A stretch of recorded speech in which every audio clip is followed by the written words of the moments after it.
Hello and welcome everyone, and to Unlorelocked 2, Electric Boogaloo. Boogaloo. I beat you.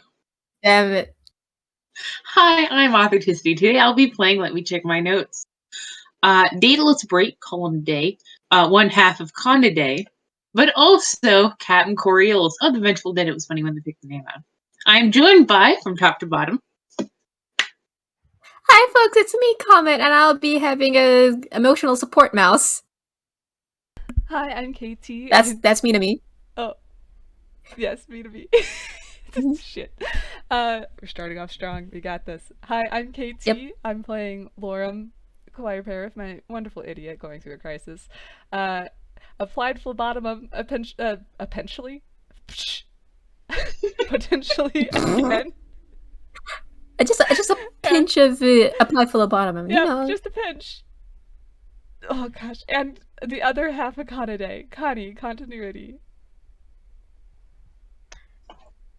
Hi, I'm Magic. I am playing a foolish goat man called Seeker. Woo. Yes, good. Beloved, all of you, beloved. I point at you all. I point at all of you. I point at you. Hold up a mirror. We're multiple spider memeing. No. Yeah! We got this. Anyway, when we last left our crisis people, we are gonna Well, that's very applied phlebotomum for this, but Lore and the entire group overheard Kanade talking about how they were trying to figure out how to tell Lore that they were the incarnation of the god of Lore. They overheard this, and crises ensue. Now everybody's in a giant's lap, and Kanade is hovering awkwardly. And scene go. Who wants to start? I mean, I think the interior of Kanye is just like shit. Okay, we fucked up big time. Oh yes, no, well, we did, but points upwards. I legitimately blame them. Okay, I would actually love it if we could figure out a way to have this conversation without dumping Flo on you, this poor innocent child. They're probably going to enjoy this way too much. They'll show up eventually. Like, I get that, but also, like, duty of care, it's, look at him, he's got anxiety.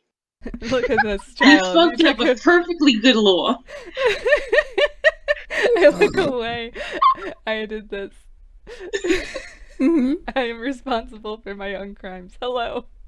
I am now facing consequences. Yay! Good. The consequences Criminal of my activity. actions. Criminal activity.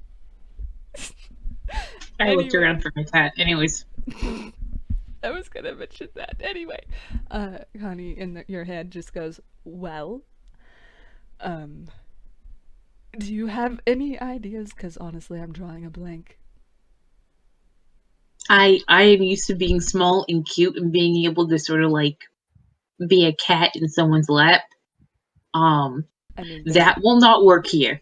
I feel like if we tried that, it would go wrong in like 3 different directions. We did grow ridiculously, well, for you, taller.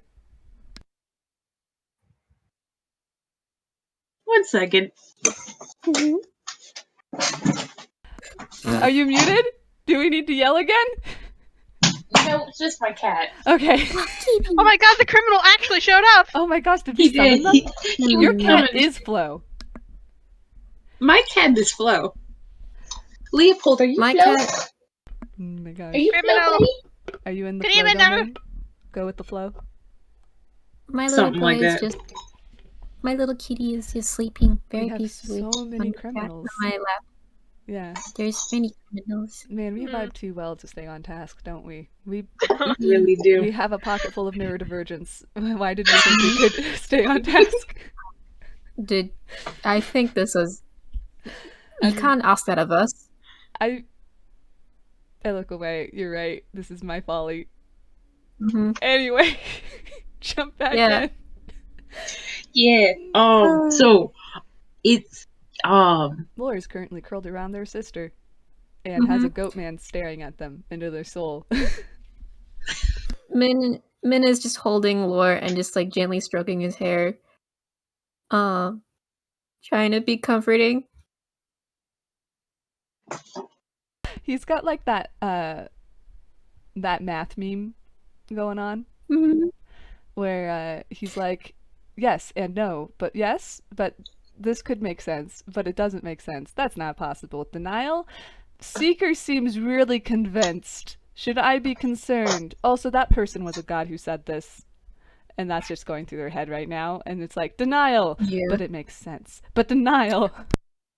Min is just gonna just glare at Kanade, just like trying to, like, with expressions of just trying to explain yourself right now. Oh gosh, boy. Sweats. Oh, excellent pressure. Yeah, Connie's like, I don't think this boy is having a crisis. Connie's just like, I don't think I've ever had somebody this short be mad at me. Just internally.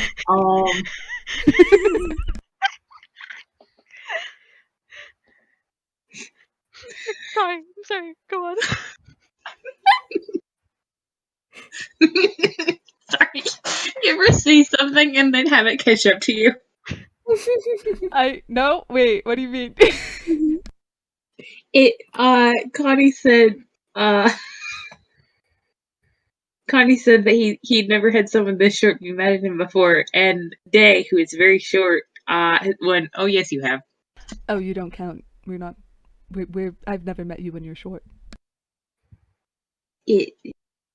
We'll get back to that. But yeah, she will actually kick our ass. And we will not. We will literally not. No, we will not be able to do anything because that is Lo's sister.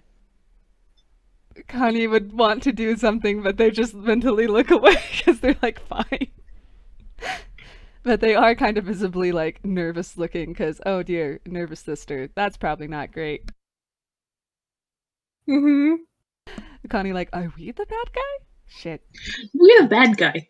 Like, it's no ifs, ands, or buts about it. We have fucked up so bad. Connie's like, but I don't want to be the bad guy.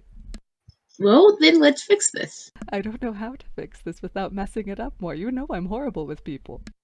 Yeah, that's how being alive works. You hurt people, and then you say you're sorry. Connie squints because he's like, does not trust that shit right now. Like, he's like, you realize that if I were to explain this, it'd probably go to hell and back? Well, okay, it's you. I mean, I can go for it if you want me to. Like, I can just charge right in. Okay, this is your job. It's a very important job. Well, shit. I need you to stop me when I'm going to say something incorrect, okay? Well, this is going to go horribly. Let's go. Your vote of confidence, overwhelming. Anyways. Oh no, just because I don't know if I'll be able to spot anything. Anyways, Laura. Laura turns to look at you. And yeah, he looks hi. like he's been sniffling. No, buddy. We're here to answer any questions that you have. But first let's get you to calm down a little bit. Let's get you in a good place to listen, okay? He just you take some deep breaths. He does that. Okay. They sort of like look sort of beseechingly at both Minami and Secret, like they're not the ones that Lore wants comfort from right now. Minami is just gonna take Lore's hand and just hold it in both of hers and just like gently stroking the back of it with her thumb. Sorry, I love you so much. Yeah. And she's just gonna just gently bonk her forehead against his and just whisper, it's gonna be okay. We're gonna get answers and we'll be okay.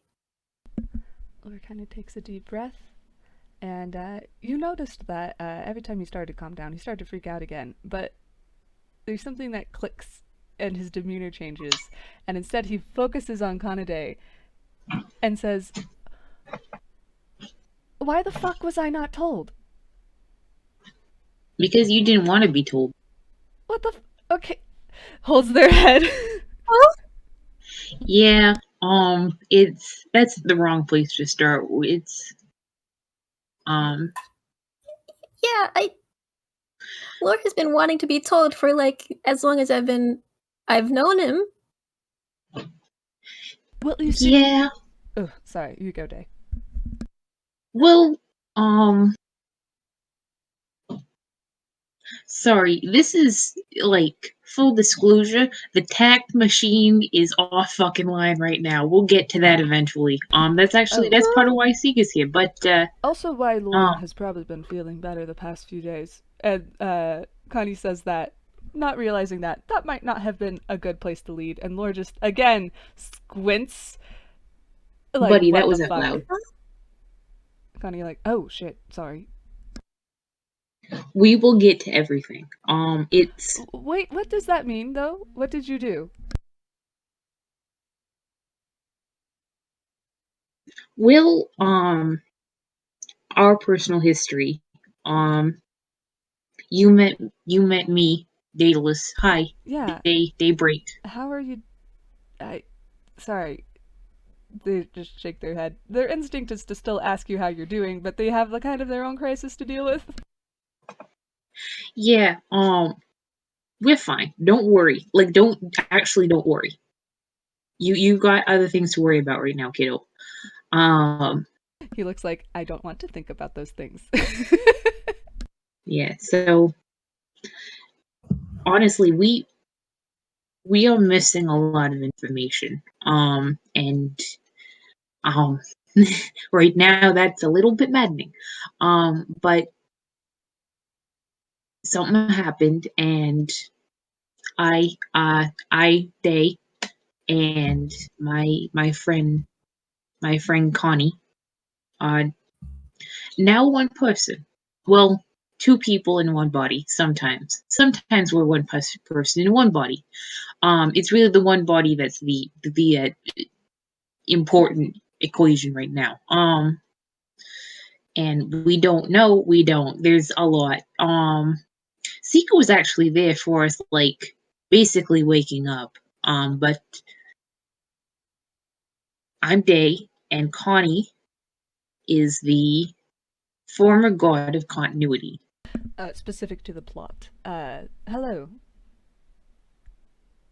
Hi. Yes, fallen god. Well, I guess not anymore. That's another story, I suppose. Anymore. Okay. Yeah, so there was apparently a multiversal break in continuity, which meant that continuity broke. Which meant that Connie was out of a job. You kind of feel you yourself finger gun and go. Your finger gunning privileges are now revoked. I thought that was what people do to socialize. It's we can make like an algorithmic chart about when you finger gun and when you don't finger gun. I was trying to get attention. I will make a note that this was the wrong time. Mm-hmm. Yeah, it's okay. You'll learn. I love them so much. Min, however, is just perplexed. I feel like they had that little conversation out loud. Yeah. God. Laura looks dubious that y'all are okay. Yeah. It actually it hasn't oh yeah. So we don't know a lot about us, but we do know that our being sort of, and they sort of pat their chest demonstratively. This has been sort of keeping Connie going. So when it came to light your situation, we had we had the idea that we could solve one problem with another. What was my situation? Laura kind of tilts their head forward and looks at you like, you better tell me. Yeah. Min is also giving a look. If you want, Daedalus, I can take this one. Sure thing. Wonderful. All right.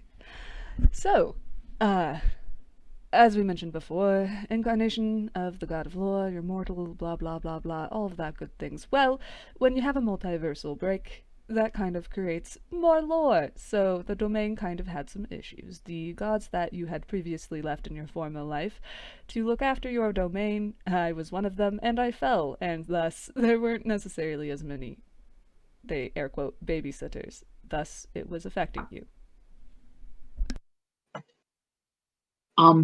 Hey. Min looks Connie? terrified. Hey, Connie? Yeah? That was not, I don't think, where to start. I think maybe, go back to why Lorem Choir Parif exists. Oh, that would probably be a good place, yes. Sorry, I thought they would... My bad. They go back externally and go, did that at least answer the current issue? And Laura nods slowly and kind of mulls that around in their head for a minute, because apparently god domain shit, they're confused.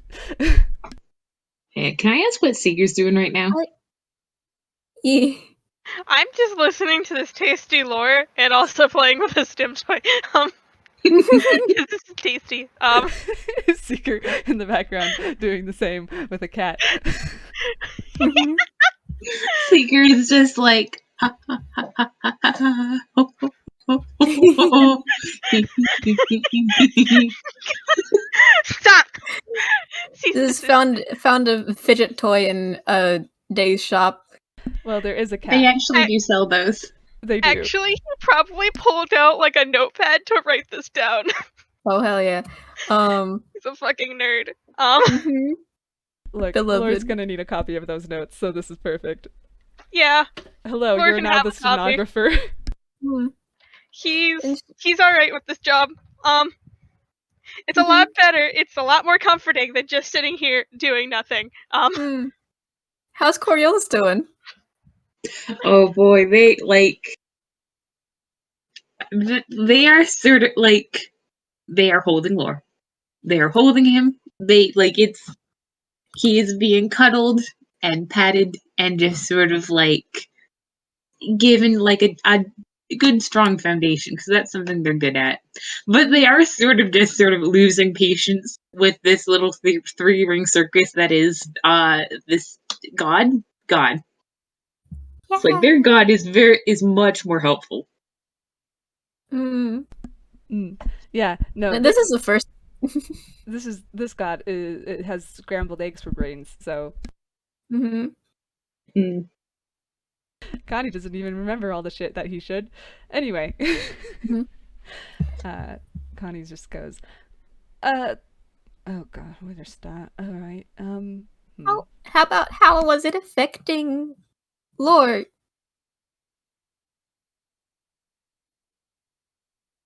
Alright, Well, so...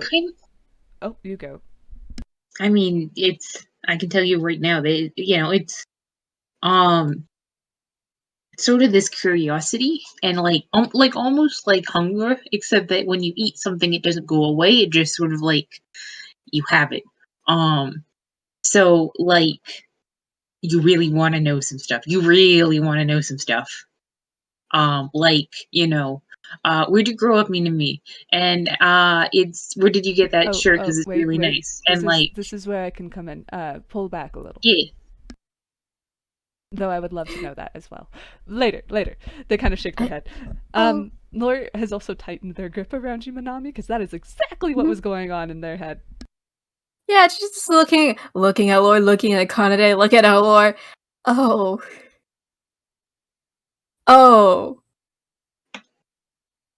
calm down and let Connie do his Connie stuff. My Connie do stuff. Connie stuff.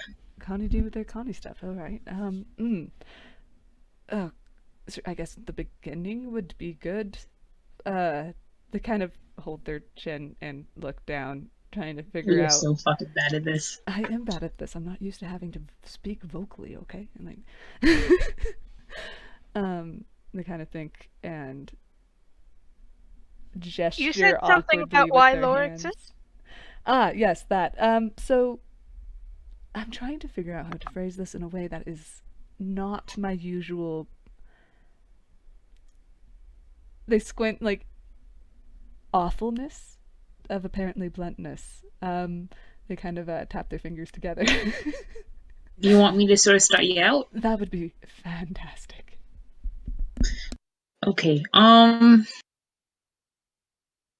Once upon a time, the god of lore wanted to be a better god than he already was. Any cat noises are Benjamin. Your input is not needed. Hey, don't say that to my boy. Sir, you have eaten. I know you've eaten. Have you eaten? Oh, buddy. Conversations with a cat. Change the FPS title. No. No, wait. Just a little bracket Little bracket. underneath Unlorelocked. The conversations with a cat. Gosh. Anyways.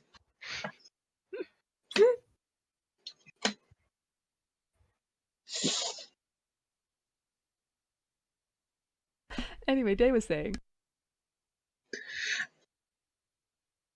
Oh, okay. What's They was had that them paused for spouting? Connie. Oh, okay. I misunderstood because then there was a cat. No, yeah. Yeah, no. Yeah, they say, once upon a time, the god of war wanted to be a better god than he already was. And this wasn't his first attempt, but he knew that if he wanted to do what he wanted to do, he would have to do something drastic. Lore kind of tilts their head and squints like, what do you mean that this was not their first attempt? And Connie internally sweats. Well, I wasn't there for that bit. I found out this stuff like a couple days ago.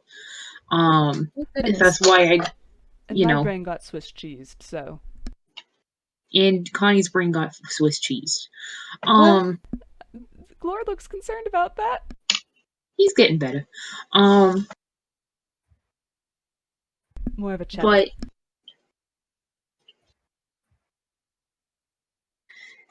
Connie. Inappropriate time for jokes. Noted. But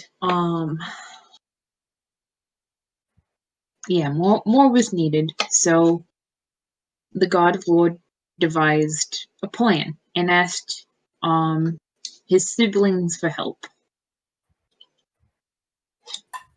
Lord, just prayer hands like siblings. Connie's one of them. Oh. Oh. Connie just gives a little wave. Lord just doesn't know how to feel about that shit right there. Yeah, you can process that whenever you want. That doesn't have to happen right now, but You said siblings plural?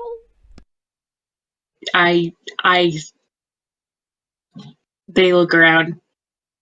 Like, they check the rafters. Yeah, I honestly, if we talk about one of them too much, he will show up and this will devolve. This will straight up devolve. Oh. Is it the one that showed up earlier? Probably. Fantastic! Seeker writes something down in his notes. He has a slightly stressed look on his face. So, Actually, okay, I'm gonna judge from your expression that that's not gonna be a good thing. Cool, thank you. We've kind of He's probably fine. we've talked about them enough. If we do it anymore, they're definitely going to show up. Yeah. Okay. You hear like an echo of a laughter in the room. Oh boy. Oh god. Nobody shows Yes, up he yet is. though, but Laura just kind of goes, "Oh, that's unsettling." Yes, he Oh, I is. hate that. Alright then. That's great. That's great. This is Well, I want to punt that. Anyway, Yeah. So, a plan was hatched for the God of Lore to take a human form, to be born to a human family, and to have a human life. And oh gosh, Laura looks uncomfortable. yeah, sorry. What? You would live, you would die, you'd have your own story, your own lore. And when it was time, you'd regain your title as a god. And in the meantime, your siblings would keep things, keep the lights on. Handle the lore domain while you were gone. Multiple things have gone wrong with this plan. This was a shitty plan, but yeah. Look, Yeah, I know, right? Connie is just kind of holding her head, just like, look, gods aren't necessarily all-knowing or smart. Yes, we know. Yes, look, we have boxes, and you think within the box, and that box is what you can think in. Okay. What? I'd like to point out that this is the first time Min has ever interacted with a god, and that and before this, sort of an atheist. How are you an atheist in Einquell? Like, you cannot believe in the divinity of gods, but like very powerful people live in the sky. No. Gods exist. It's Fletcher explained this very well. Just, do these people really deserve to be gods? Yeah. I don't know. Yep. That's sort of the same way with TFC. Like, yeah. There are gods. I've met them. They're bastards. The funny thing is that Flo also has this opinion, which is why they say they're a god, but they're also basically gravity with personified in a way that they're just a force that ended up with a personality. Yeah. God is so that's one of the reasons. Easier for people to understand, so they usually lead with that. She never expected to actually meet a god, is what I'm trying to say. And now she's here. So this is one heck of a time right now. Sorry, Minami. I'm sorry, Minami. Are you? No. Day is. Connie is. She's just gonna shovel her crises to the back of her head. Because right now, lore is a priority. Yeah, no, he's holding you pretty tight. Not hurting you, but very tightly. And he's fidgeting. But consider she makes squeaky toy noise. Oh. Yes. He would let up if she did that. Anyway.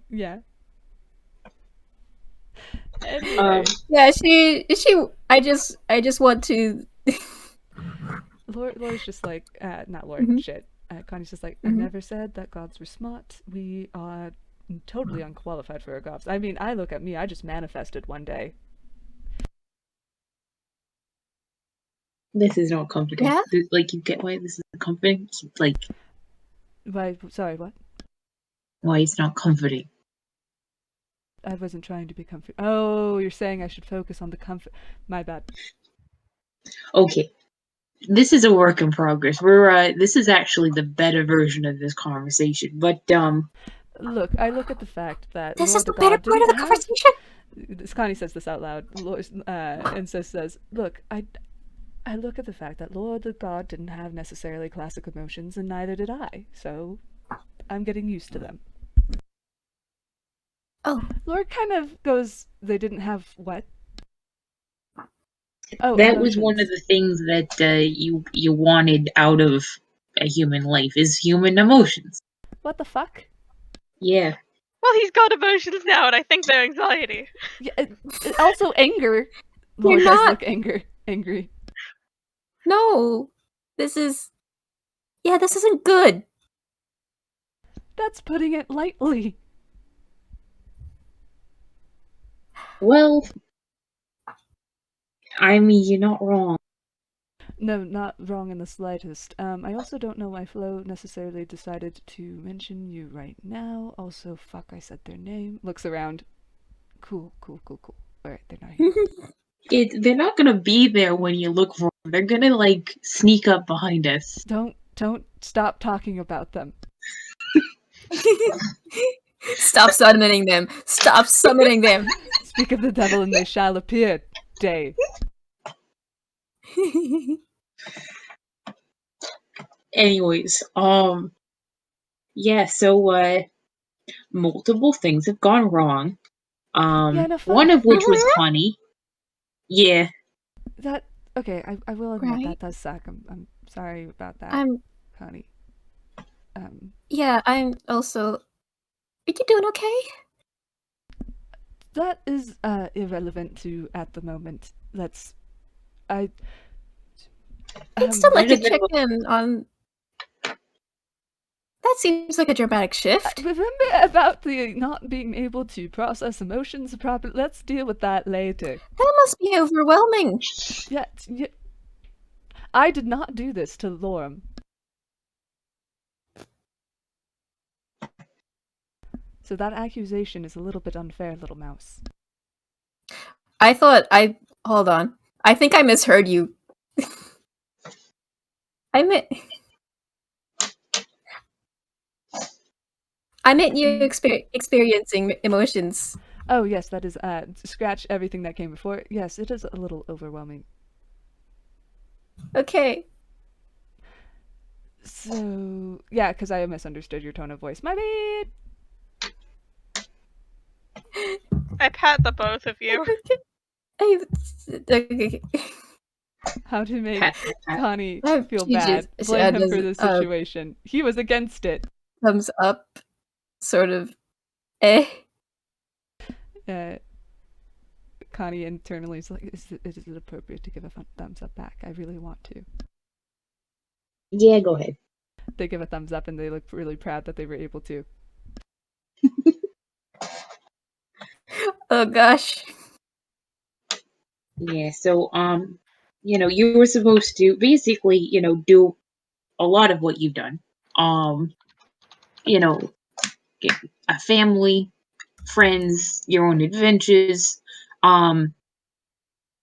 It's Yeah, you're not gonna like the bit about the adventures. There was a mechanic. I promise you, like, again, you asked for this, so don't yell.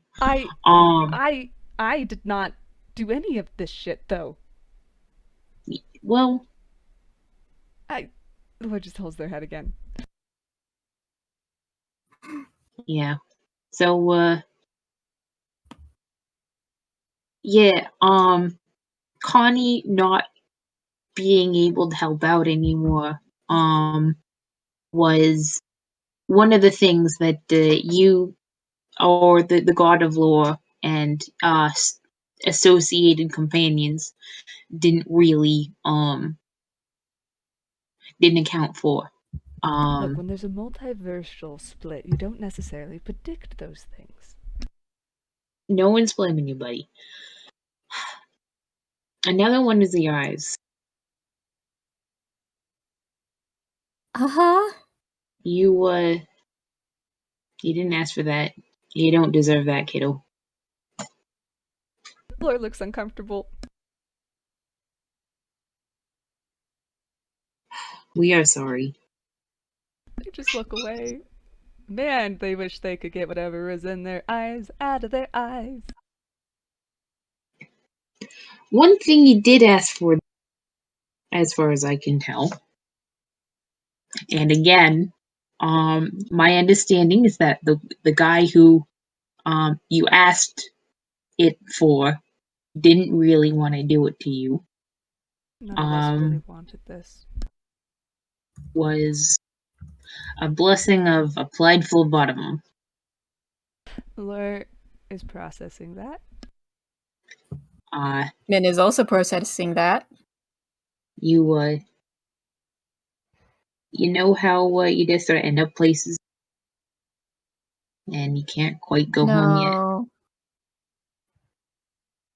Hey Flo, this actually sucks. Come help explain this. Oh, finally, I was trying to be subtle. Hello! No, like literally from behind, like they're leaning on Coriolis's chair back, and they're just kind of there floating. There's like, Okay. hello. I'm Hold gonna roll on. it with safety. Say how. At a disadvantage because she has a good modifier. That's See it. how. Oh, actually, hang on. That's See how much they jump. If I Let's roll see. good, I'm gonna roll again at a disadvantage. Fuck off. That's 21. I want her. Just have them fail then. It's a FPS. What? Fuck it. Yeah, she fails. It's like for momentarily, Min jumps out of Laura's arms and just like full back. Actually, I'll give you one better. You're still held, but Lore jumps out and immediately looks like he's about to punch a person. Can I would like to auto fail a It's wisdom saving throw for Coriolis because I am imagining Flo showed up on their blind side. Totally. Mhm. And they're a monk. Oh, I will say that they also probably booped him. Just on the cheek, just boop. Yeah, could you hang on. I also imagine like Min's outline just doing the anime spike. And like her tail going zigzag. Does a 17 hit Flo?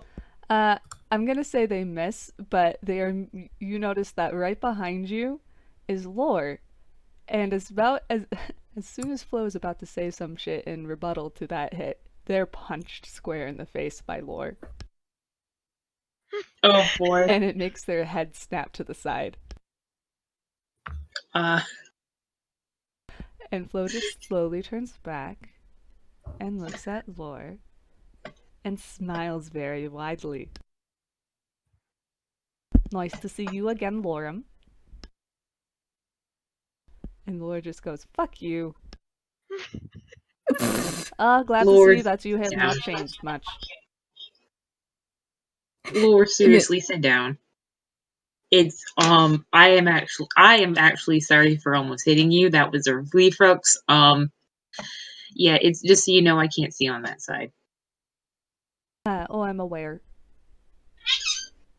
Oh, so you're just a jackass. Yes, I said that earlier. I don't know why you're surprised. Coriolis, please come pick up your goat man. He's on the floor. They will pick up the goat man. How are you doing? I see you're taking your notes. They kind of pick up your notebook really quick, and you don't know how they got it, and they kind of scan through it, and you're like, "Oh, good notes, fantastic." We should also kind of put. Well, I guess that'll come later, and they hand it back. Coriolis will hide secret in their coat. Anyway, it's just when the goats get so startled that they just lie on the floor. Yeah, the reason that actually happens is it's their flight instinct, but their legs try to move so fast that they lock up instead. Oh gosh. That's hilarious. Yeah. I love that. So many things are happening, and Min is just stunned. Yeah, no, Flo is thriving in this chaos, and they're loving why this. are you? Okay, I'm pretty sure she let out a really loud squeak at one point. I forgot to say. God. What's up, Sorry, Arthur? my head dropped down like 5 things. It's fine. They heard their true name called Flo. Yeah, Day's just like, well, fucking fantastic. Oh, did just Comet okay. go or? I don't know. Comet had to maybe step out for just a sec. One more. Comet. Flying through the sky. They can go twice as high because they're a comet. They're in space.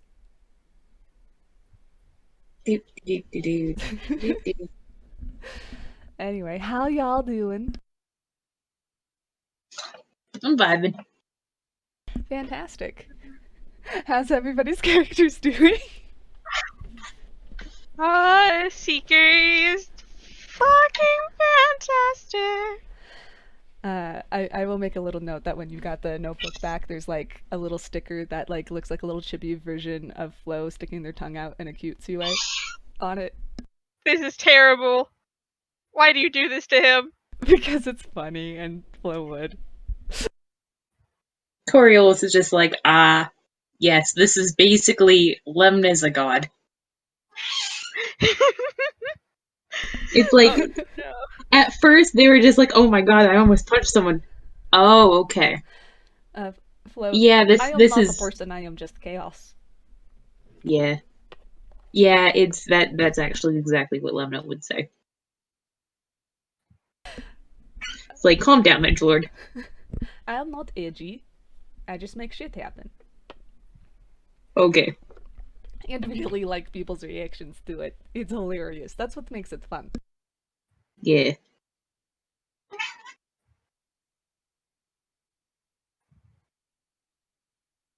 They're just like, Is that squeaking your cat? yes. I don't know what he wants. Because I'm about to say Sir, that cat needs some WD-40. They're squeaking. I don't know what he wants. I mean, while Comet is MIA, you can go see if they really did get food. But I know that they did because I fed them. Oh, well then never mind. Ay. But yeah, it like the association between Flo and the 30-year-old child that they take care of has basically rendered him, like they're sure he could do damage. So could Lemna. She stabs people regularly. However, Hello. Oh, hi. Where'd you Hi, go? Comet. Hi. No, sorry. Hello. My mom was talking to me. Everything all right? Yeah, I'm fine. Don't worry. Okay, cool. We stopped, so you didn't miss anything. Thank you. Where were we? Flo was doing shit, I think, or no, Mouse was reacting, I guess. Yeah, no, I just forgot to say that she just made a very loud squeak. Also, author. Now I want applied phlebotimum to meet that child. Oh God, are you trying to sink the ship again? Yes. Oh, and Neo has finally left my legs. You can feel again. Oh my gosh, he wants to go outside now. Gosh darn it. Hold on. Okay, one moment. Yeah, no, stop giving me people that Flo should meet, and by that I mean give me more. I mean, we've already got plans for Flo to meet the chicken. Yes, and for a certain version of the goat man. Anyway. Listen. Mm-hmm. Earlier, like, Sunshine was just sitting in the back of my mind and, like, looking at Flo go, spill the tea, girl! And I'm just like, why are you like this? Flo, Stop it! I will spill all of the tea. I have an entire, like, pot and a half. God. Anyway, FPS. Oh, yeah. Yeah, sorry about that. Okay. No, it's okay, Comet. It's alright. Anyway, yeah, Flo just kind of circles around the room for a second and then goes, oh, thank you for breaking the ice for me, Kanade. How's everybody doing so far? Bad. I figured. I can tell. Mary, no! Wrong character. There's a horse. There's a horse in the shop. Marigold has a wonderful afternoon. Yeah. Very quiet, reading a book with her Red. Yes. That's fine. Minami is still shocked, and when the animal is just like kind of deer in the headlights kind of. You also notice that this god, earlier they manifested as 5'6", now they're 5'4", but as soon as they get near Kanade, they specifically grow to be taller than them and lean on their shoulders. Hi, buddy. Personal space. No, you are half my sibling. Yeah, but bodily autonomy is you should always respect people's personal space. You know what? We'll talk about this later. And they just push off and go back to being short. Good job. Don't encourage me to do the opposite of what you say with compliments. Okay. And Lord just looks so pissed off. And me, you're being kind of like held in one arm. And Lord looks like he's gonna punch this fucker again. Min's just gonna uh just kind of just slowly just shake herself out of that shock. You are being held very And just- protectively. Yeah, and she's giving Lore a gentle pat on the arm. Just trying to get him to calm down a little bit. Oh, don't worry, darling. He's not going to calm down easily. I think he remembers on instinct just how much of a dumb fucker I can be.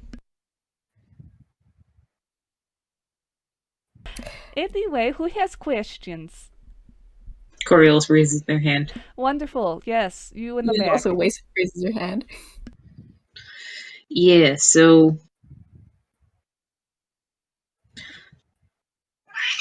how precisely were you asked to fuck up Lorem's life?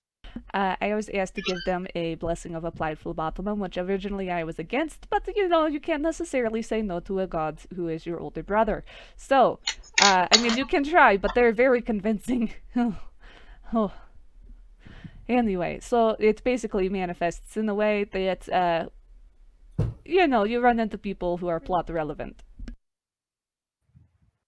They look at Seeger. Min tries to process this. Or just people I think are funny. There's Seeker is very shakily writing notes. I imagine he's sort of like, he's still sort of tucked halfway into the coat. Oh, diligent are we, as always. Your god will be very happy. Oh, which one? Sorry, what? Which one of them? Oh, either. Well, I mean, like and they start sort of counting on their fingers. There's tape, right? Tape on a day. Is that one or two? And they look at Kanade. I'm talking about the god that they specifically go to the shrine of and report stories to. Oh yeah. Which there's, this god seems to know, Seeker. Yeah, there's the kitty. Fucking tastic! Don't mind him having another crisis. They always tell the most wonderful stories. Saw him. He's having a crisis. Having a crisis. He just looks baffled at this point, and instead of sitting on Coriolis's lap, just decides to set me down and pace. Is there an upper time limit on this curse? Oh, blessing. Sorry. Well, technically, I don't know if you've noticed, but I am a Toon god, and the fucker made me pinky promise. So. Oh, wonderful. Yeah, no, he's a little shit. No offense, Lorem.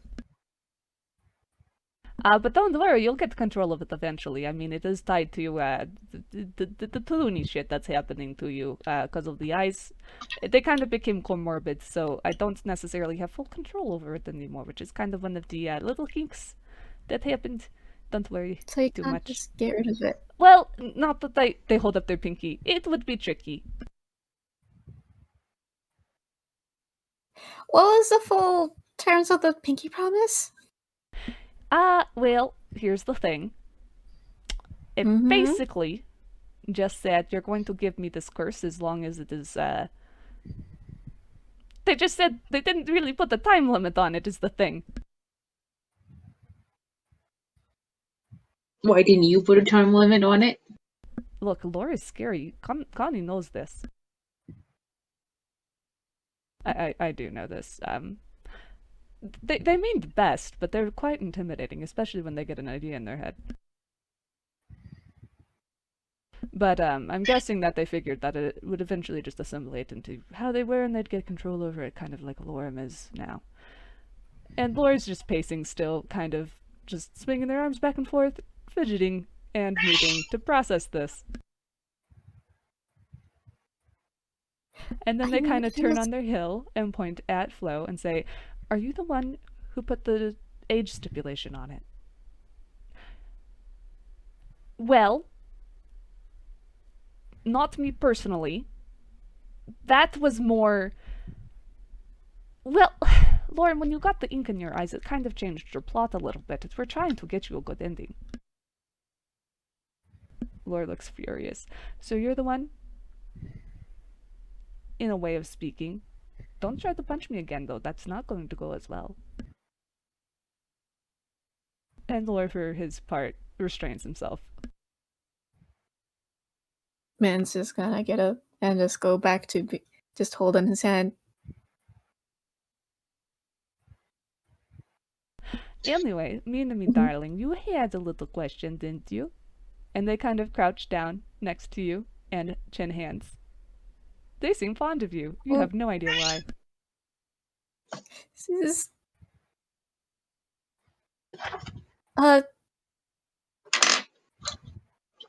she just looks nervous.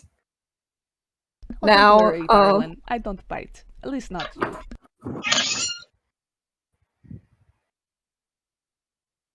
Okay. None of the gods around here have people skills. What did you say? Day has sort of muttered, "Why do none of the gods around here have people skills?"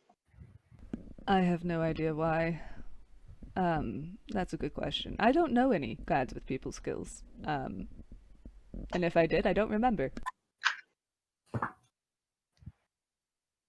Great. Well, I think I mean, if there was no time limit, then what?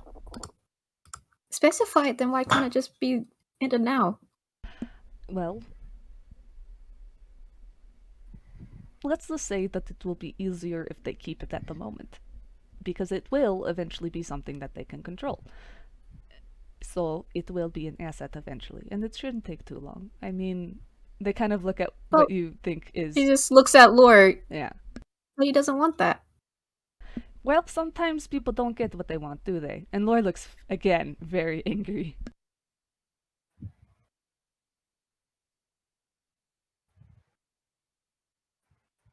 Here's a question. Again, I still don't understand why I wasn't fucking told. And Flo just kind of taps their chin and stands back up and paces next to Conade and goes, "Well, I mean, most gods have an antithesis, right? So, well, putting a god in a vulnerable position is not necessarily a good thing. So maybe them not remembering will keep them safe, and it did for a while. And then, well, your domain started leaking, and that's kind of like a big red flag, blood in the water for the shark, so to speak. So we figured it might be better to tell you so you know what's coming." What is coming? Something. They shrug and smile very creepily. Hopeful, thanks! Flo, for God's sake. Yeah, no, I was not aware of that either. I guess I forgot. You kind of did. Your brain Swiss cheese. And they just kind of, Connie glares at them.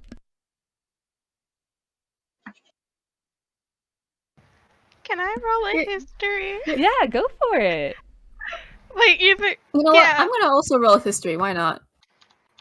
I'll roll one for Lore, because he also has proficiency. I can, let's see. I'll probably roll at disadvantage, though. Yay! You know what? Linen Seeker handshake. Oh, that didn't... Plus what? Yeah. Plus 5, so that's Even... a 5, 6, 7. So, yeah, no, he doesn't fucking remember, which is on brand. Anyway, what did you guys roll history for? See what the fuck Flo is talking about. Yeah, me too. Well, for whatever reason, both of you kind of remember, various gods of disaster. Any one of them could be it. Any one of them would probably target Lore. But given that they haven't necessarily been in the light recently, you know that there is a god that would specifically maybe count that specifically likes to end plots and stories and leave them without resolution, and basically also is the personification of writer's block, but you don't remember the name. Actually. Terrifying, thanks. Dirty 20 Oh, Dirty from, 20. Yeah, you get that too, Coriolis. And they don't remember the name? Yeah, no, I point out the fact that the name that I'm thinking of has been stuck in a certain place for a few hundred years. Mm. So it's not exactly common knowledge, but, you know, if you can make a good case for why they would know it, I'll give it to you. I mean, they did die, like, at, I checked my notes, 19 years old, so, like, they, an ending without good resolution is probably, something that, they and Driggs had to talk about a lot. Wonderful, and I can make the argument for Seeker, they know god shit. Namahi.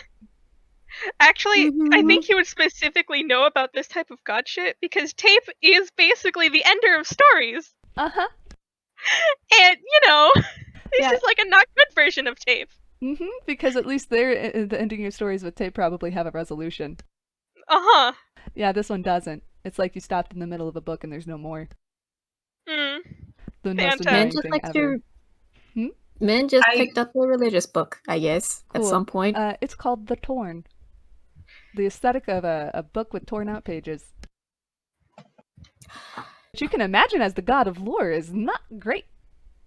Yeah, Min in her head, oh, that's terrifying. You know what? Now she's saying it out loud. Oh, that's terrifying. Yep. Okay. Laura's looking at do all we of you care like if she has other no idea what the fuck anybody is talking about.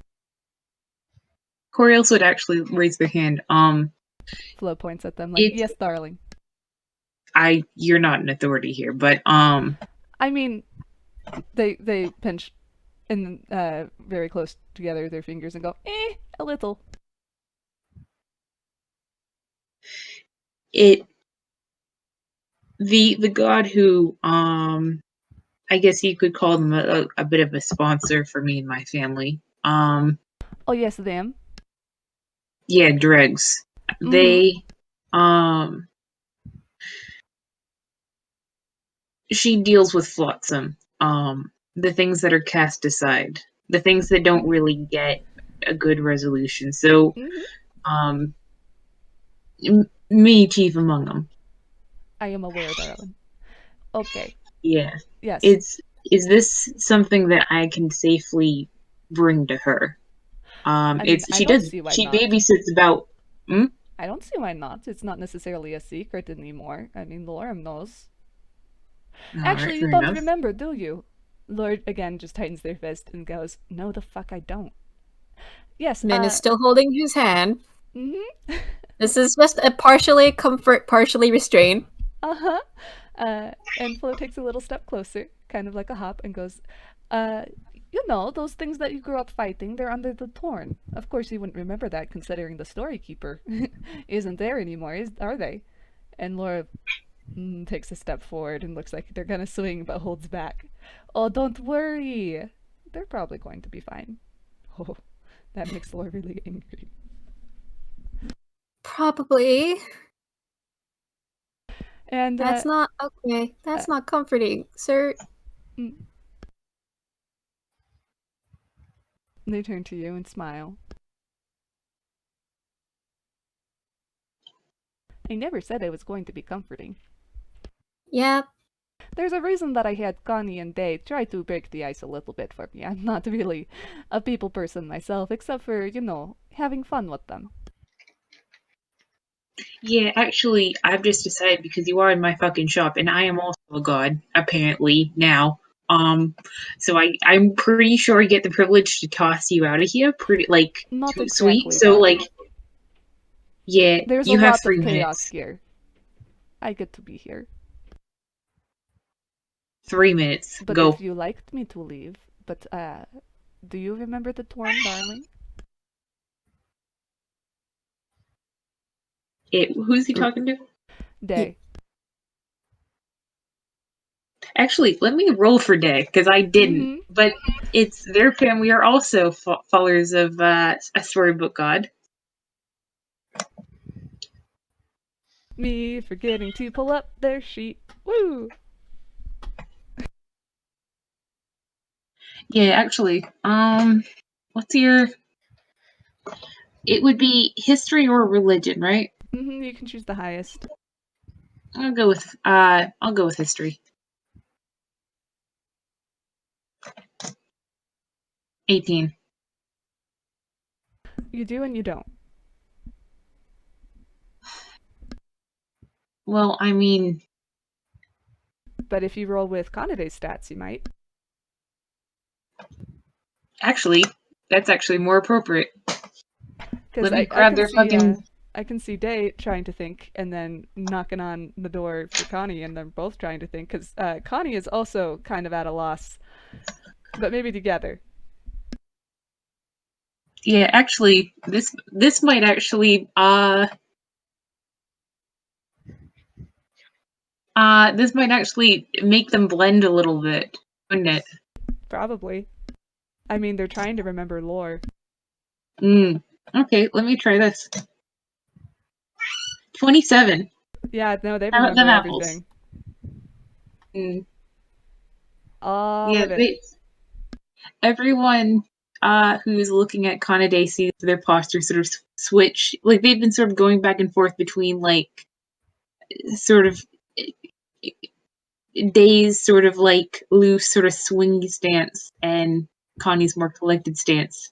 But now they sort of take something in between, and that seems to hold steady.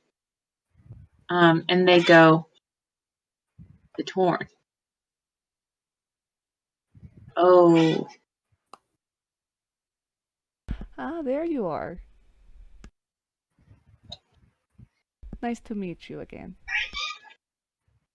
they're sort of lost in thought. You're being ignored. Flo. Yeah, Flo doesn't care. They're just happy. They like this. It's chaos.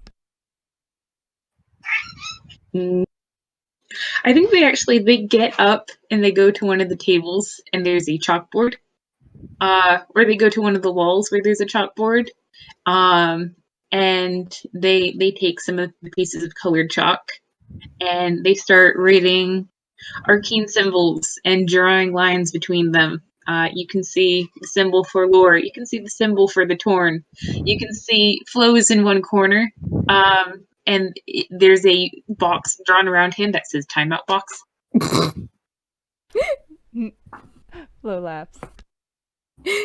Gay baby jail. I own that shit.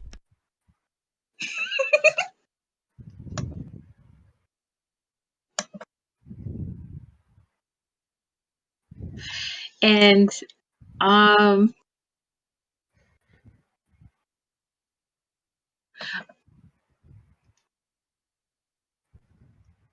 I think that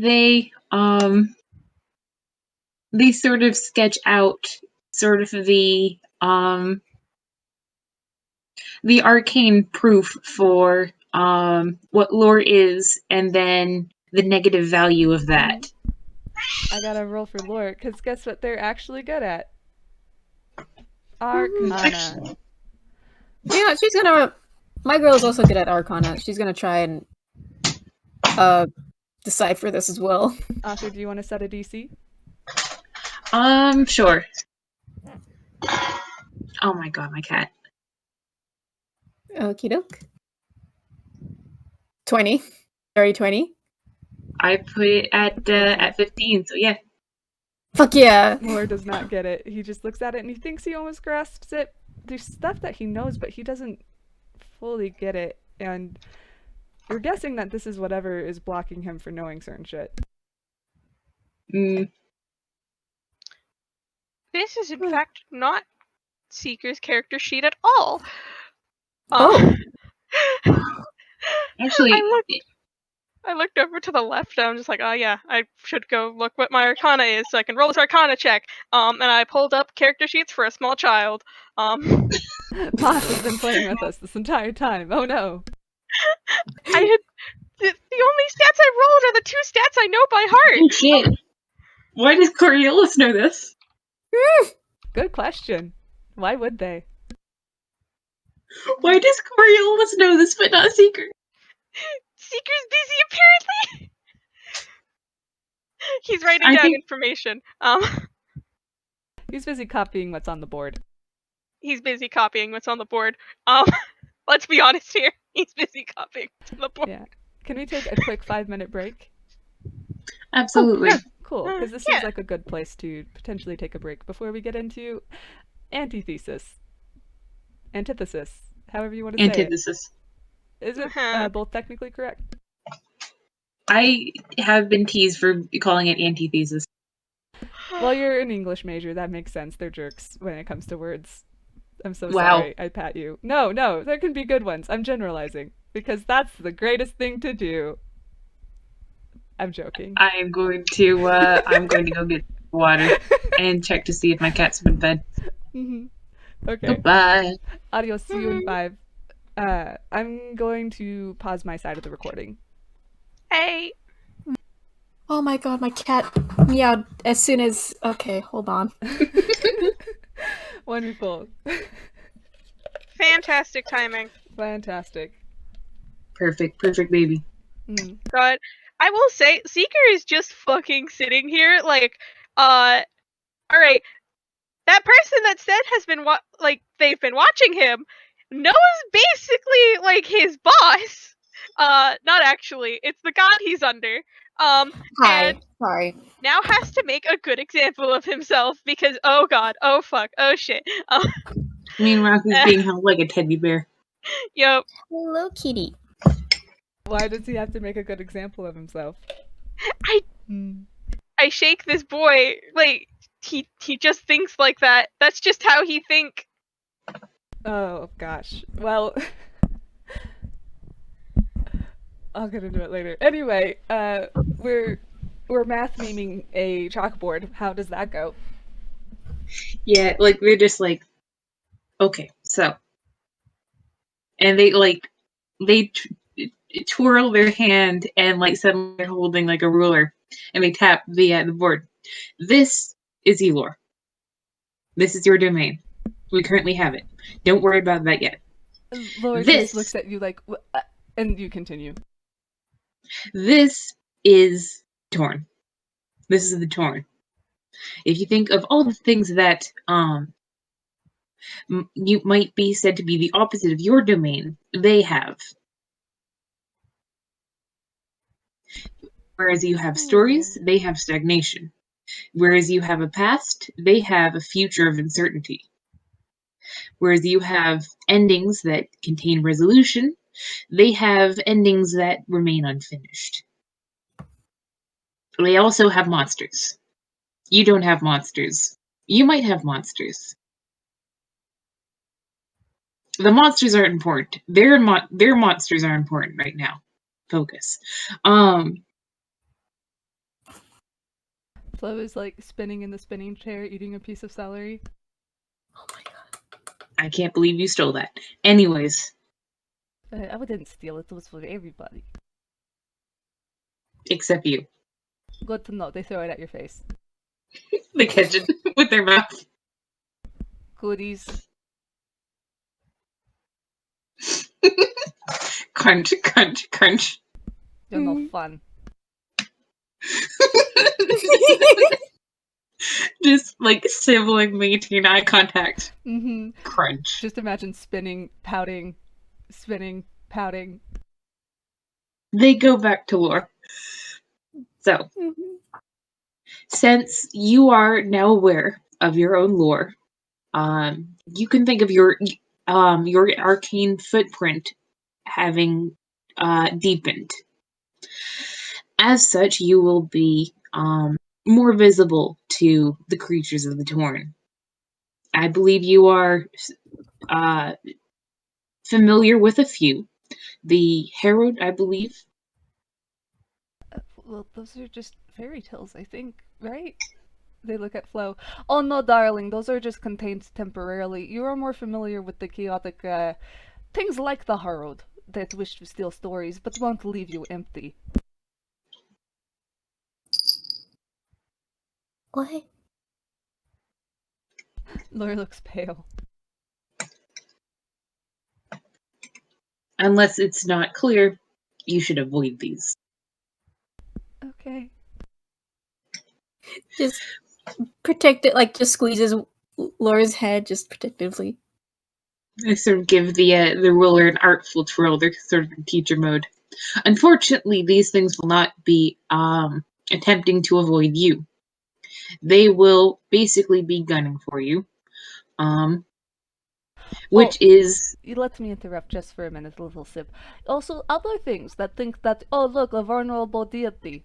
And they just kind of laugh. Laura just looks at them mortified. Min's just looking at Laura, just terrified for him. So this is why you didn't know sooner. And this happened because your domain started leaking. Otherwise, you would have been fine, lived a normal life, and wouldn't know of any of this. Yeah.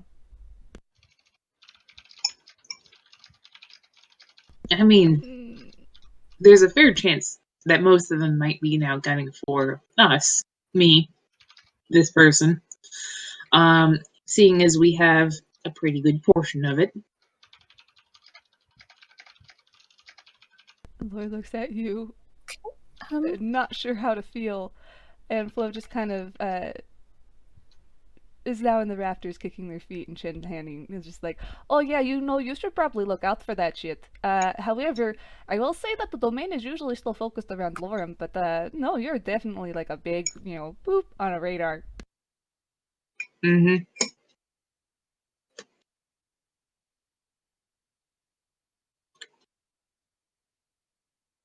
Laura sits down.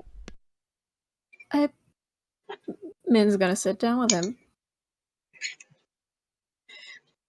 In my head, kind no, of you is don't. No, just she's not gonna making sit down. She's gonna keep standing and just has her arms wrapped around him. Mm-hmm.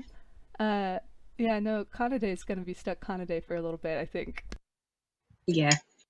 I'm imagining they're just sort of standing there with the the emoji where the mouth is just sort of a slash, like, eh. Mm-hmm. Yeah. I'm imagining that. Like, they're just like, yeah, we might die. Yeah, no, Laura's That's also fine. doing something similar. But except it's just like, looks at wall. Happily, you're sitting in a room full of people who would go to the ends of the earth for you. And it could be a much fuller room. Yeah, Laura opens her mouth and then shuts it, and then goes to say something. And Flo just speaks for them, saying, oh, they're wondering if they should even bother at this point, aren't you? And Laura just glares at them.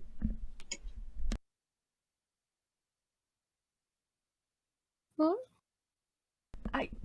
No, I didn't say it. Get out of my head.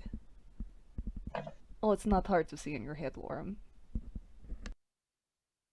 Flo, get out of Laura's head. Barely in it. Don't mean shit, don't worry about it. Fine. They hold up their arms.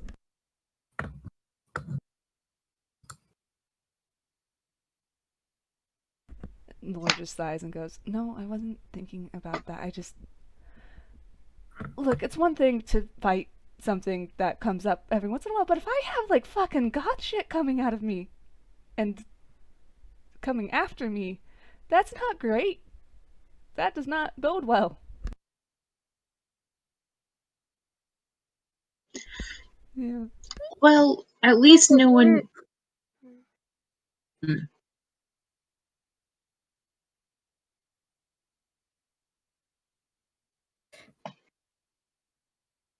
Okay, Comet, you go first. Talking right now. We're not gonna let you get hurt. You know that, right? Laura kind of winces and he's like, No, I know. Just please don't get hurt either. I mean, and Flo pipes up. Yeah, no, they're just gonna heal. I mean, they don't scar or any shit. Honestly, I don't even know if they'd stay dead. And Lord just double takes at that. Hmm.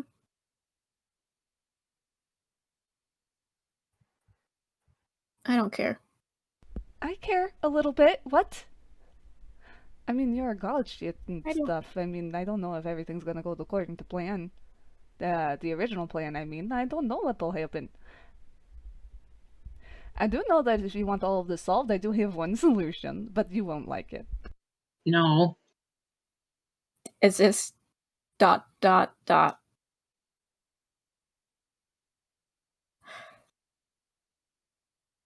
Laura's pale again. Don't you dare say that again. Oh, don't worry, I know.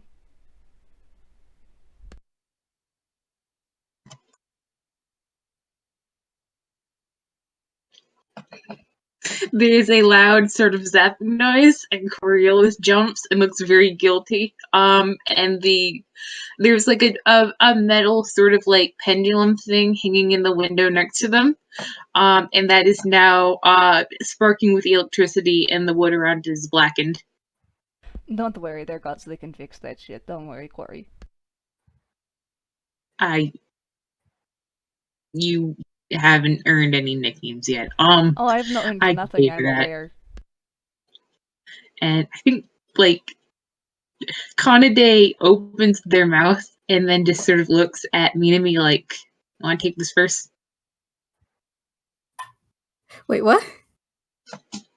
Like they're about to say something, but then they consider and they look at Minami like they have a thing, but like you go first because you are the sister. Flo kind of looks expectantly at you. They completely aware of what's about to happen. They just kind of chin hands and kick their feet behind them in the rafters.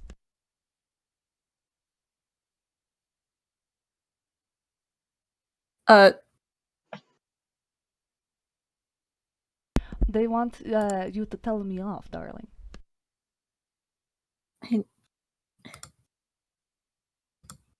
I Aren't you just- angry? Don't you want to? I- They kind of tilt their I'm- head and it goes I farther think than this- it should. Mhm. King Candidate I'm gonna do. Can Candide cross over and put sort of a comforting hand on Minami's shoulder? Sure. She's...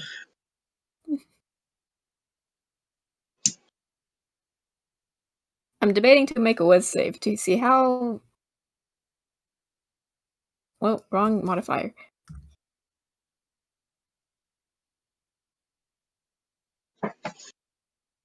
Um...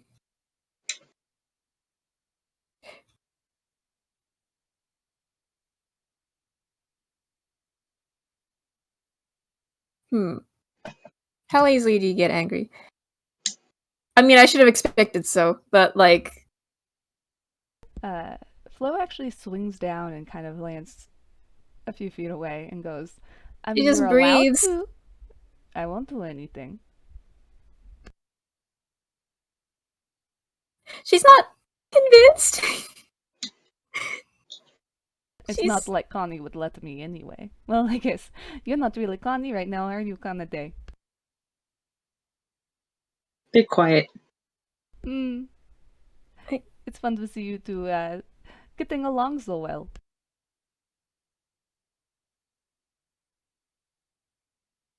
She's... The protective arms around Laura just tighten.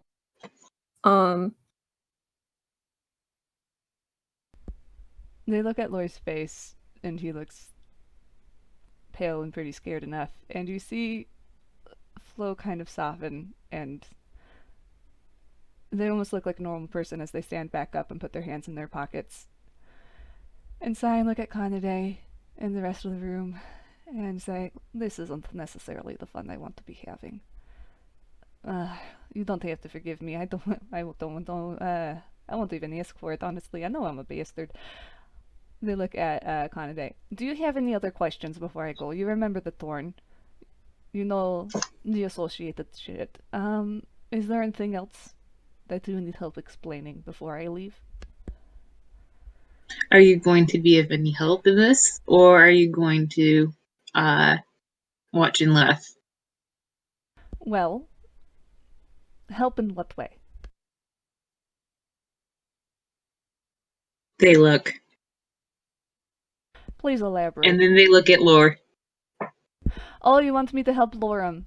Okay, well, I don't think anything I can say right now is going to comfort them."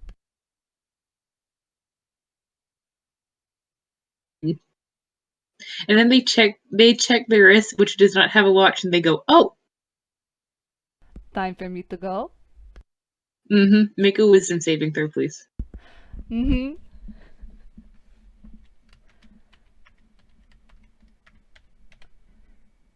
33. I check. I'm tempted to pose disadvantage. They can if they want to. Flo isn't necessarily upset about going, so they're not trying to anchor themselves. 23. That does not make it. Suddenly, you are at a random location that is definitely not this workshop. Flo. And everyone else sees the shelves tighten themselves, the burn mark disappears, the sunlight brightens a little bit, and it's much tidier, less chaotic, cleaner, very much less like Flo. Man just lets out a sigh of relief. Laura looks less pale. And cut to Flo, who just looks around, sits down, and throws back their head and cackles. They're so proud of them. I'm kind of imagining, like,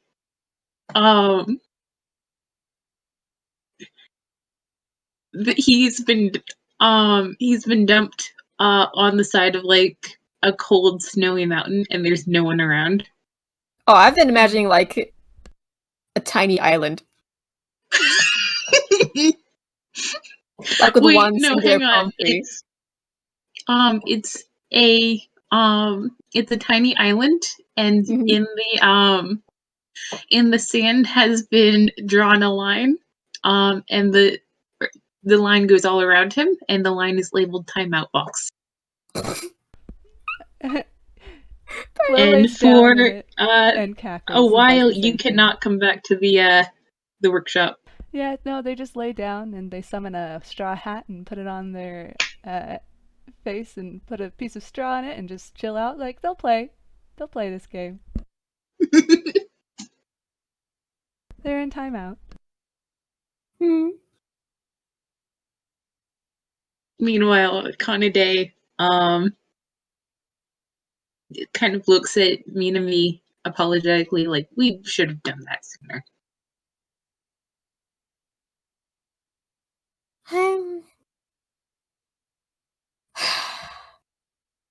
It's fine. Not it's really. Fine. Well, just kind of leans nope, forward. It's not. It's not. Holds his forehead. But I'll deal with it. No, don't. They look at you for a second and almost narrow their eyes, and they say, "Don't just deal with it. That's not what. If I'm not allowed to do this on my own, then neither are you. So don't just deal with it."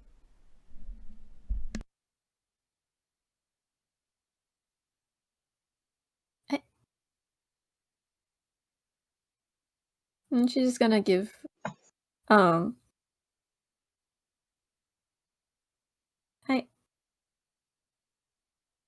just rest her head on top of Laura's and just hugs tight. He hugs you back and then looks at Coriolis and Seeker. "Are you guys okay?" I think, like, in in the elemental link, Coriolis has basically been like trying to get Seeker to be less yeah. They just sort of like poke. Yeah. Oh, hey cat, Drop you're it. walking that way? Okay. Did both the cats decide to act up at the same time? I guess so. Actually, my cat is not in the room right now. Oh. Sorry, I was about to say something as Seeker, but yeah.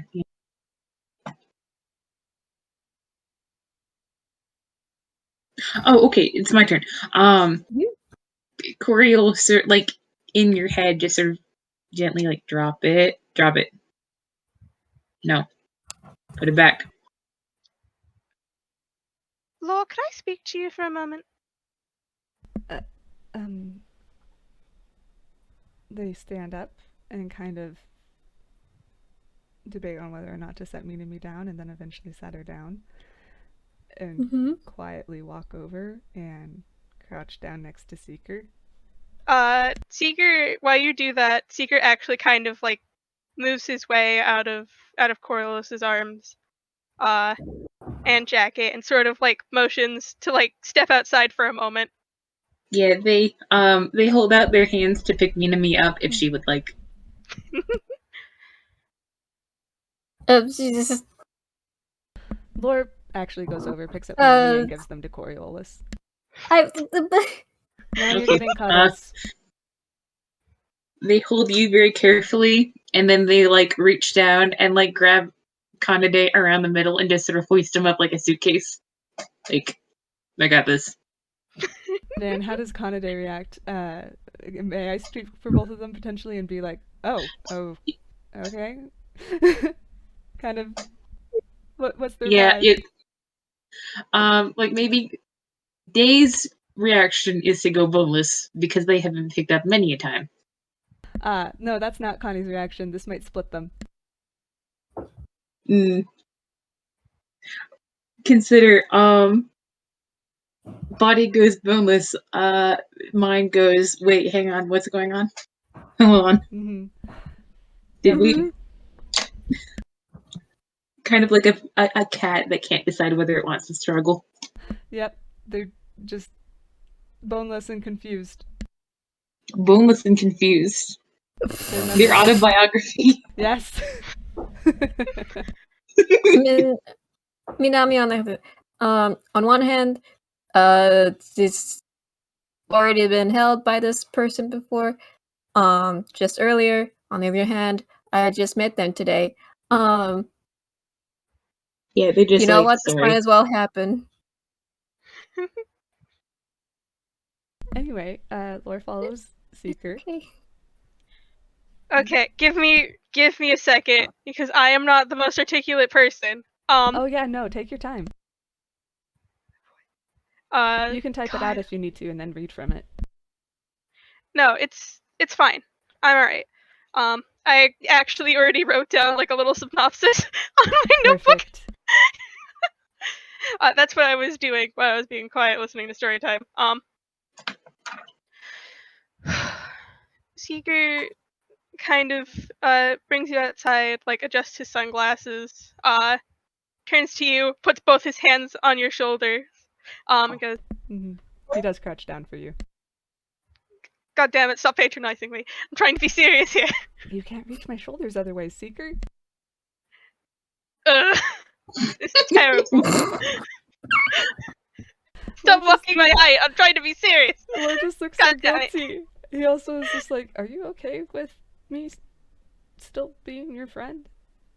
Oh, of course. He looks relieved.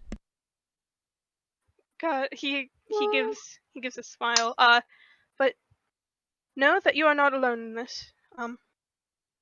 I know saying it. You are not alone. No matter where the storyline will take you, you will get a good ending. This set of storytelling gods may be different from my own, but I'd hope Greenlight wouldn't just dump you in the dirt for no reason. I'll have to learn more about your gods. He gives a little smile. Everything will turn out alright in the end. Oh, I sure hope so. It will. Sometimes it might be hell in the meantime, but no matter what, it'll lead you down a good road, alright? You will get a happy ending. I'll trust that. Okay. Or just kind of fidgets with their fingers. They want to believe what you're saying. God.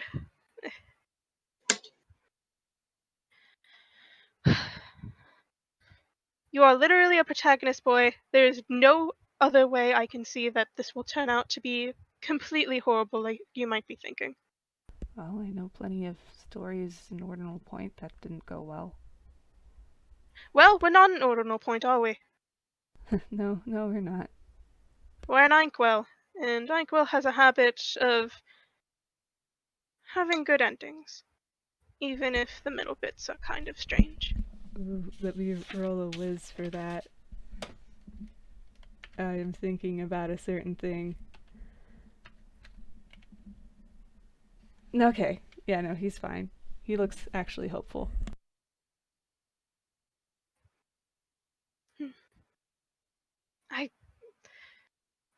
This is not my job entirely. And he kind of like roots around in his pocket for a moment and pulls out a single gold coin and hands it to you.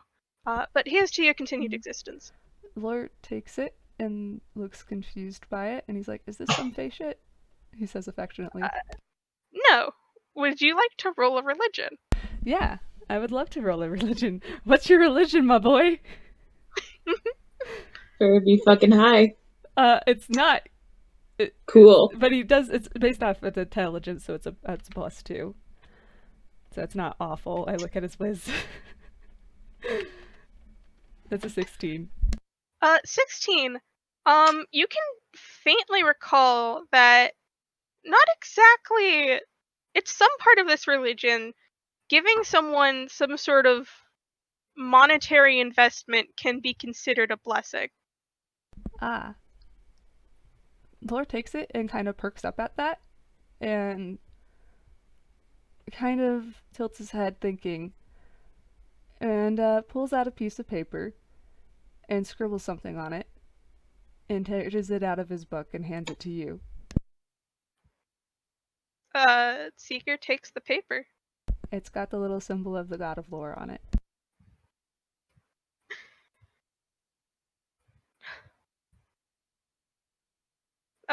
Seeker gives a smile and sort of folds up the paper and puts it in his bag. That part is not my job, but it will be my job to greet you at the end. And also to say I told you so. At the end? Of course. Whenever your story plotline comes down to a halt. I guess that means you're gonna be fucking old. And Lloyd just kind of leans his chin on his hand. Because I don't plan on, I just found out how long humans from Ordinal Point live, so. I guess I will be old. Sort of pats on the shoulder. But death or retirement, I'll greet you like an old friend. Pats shoulder. Laura actually looks sad for a second. What's wrong? Am I gonna outlive all of you?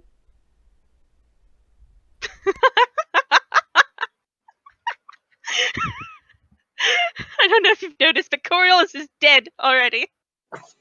Okay, well, I got Corey, I guess.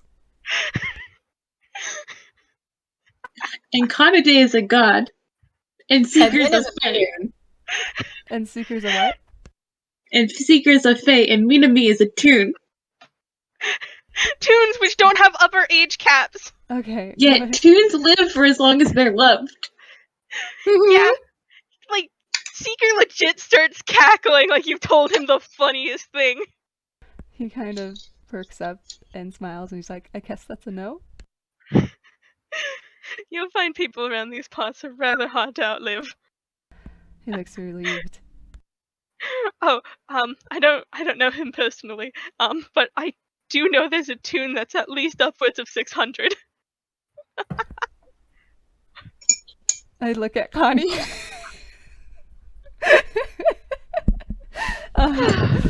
Oh god. It's like, I will say, Seeker, while you're having this conversation, you feel like the mental equivalent of like furniture being propped up against the door, which is the symbol of your mental link with Coriolis, and like a very quiet from the other side, don't listen, don't listen, don't listen, don't listen, don't listen. Like they're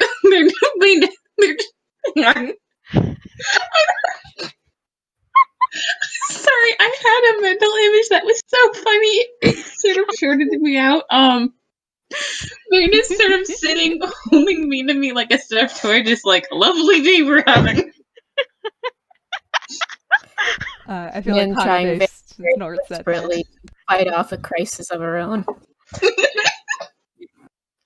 Just sits there, just happy to be plushy. I mean, they will like look down at her like, you okay? Hmm? I just thought that maybe like to process some emotions where while Laura's busy being comforted. I love the idea of like Kanade just off on the other side, like dead to the world. They're just like do celery. That'd be hilarious if they're just like nibbling on one. Look at this god. Cast down applied phlebotomum and now they're boneless. How could you?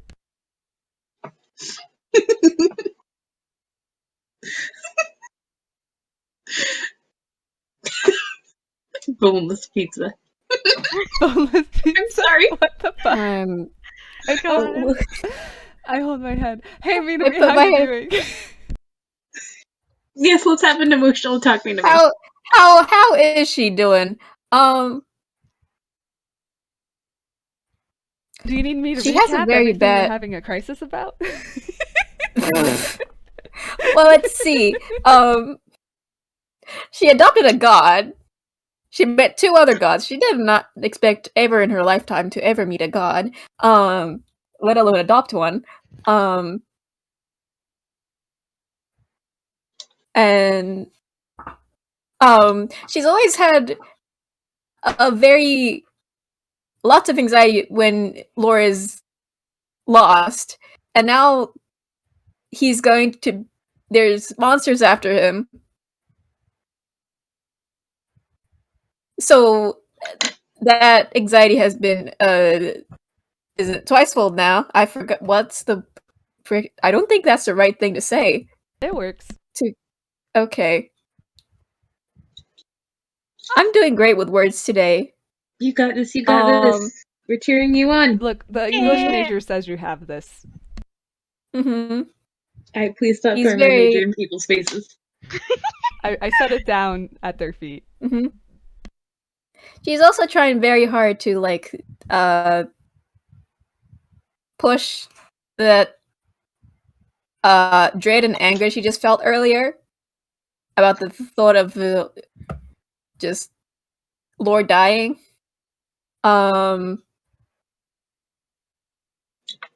Just it's a very great thing of I'm gonna keep all my emotions right here, and then one day I'll die. And that's not healthy, and I should not do this. And Laura has told me that I shouldn't do this. But this is something I've done for years, and it's very hard to shake that habit. So she's doing great. Hey, actually, can I roll an insight check? Yeah, I look at the fact that Kanade basically has plus 20 to everything right now until we figure out solid stats, because God. Mm-hmm. Coriolis has rolled a 19. How much of that did they get?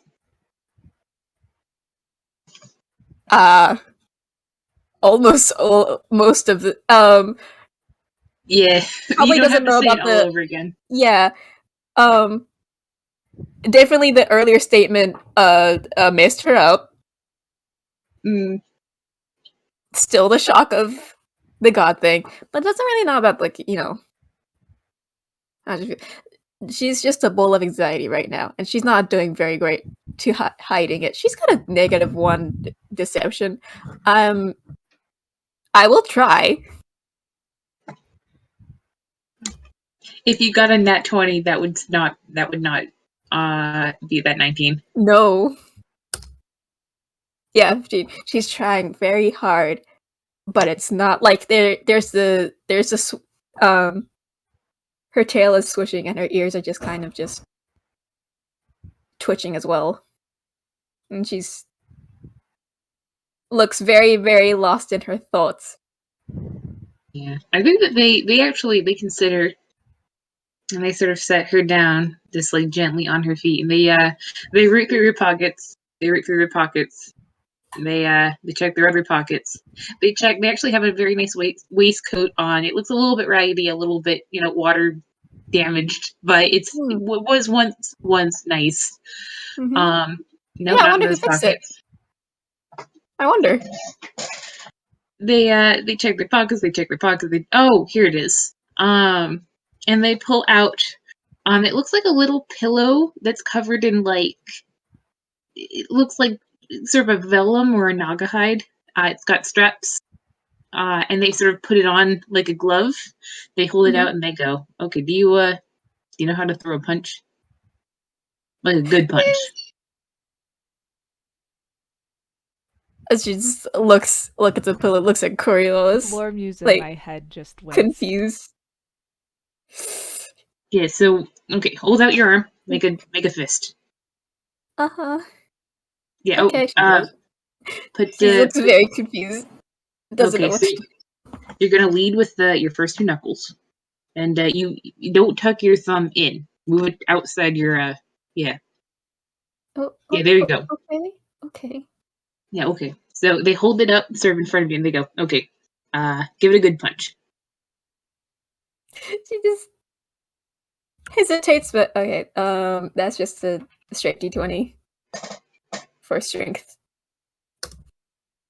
6. It's just like it's pump. Yeah, that was a good one. All right, one more time.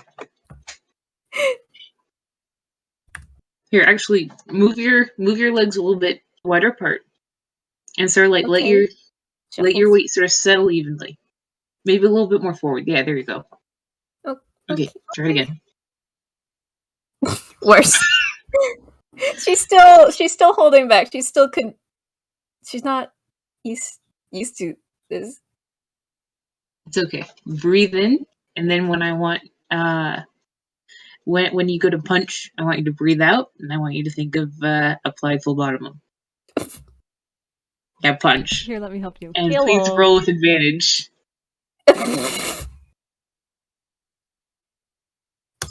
It echoes in your mind.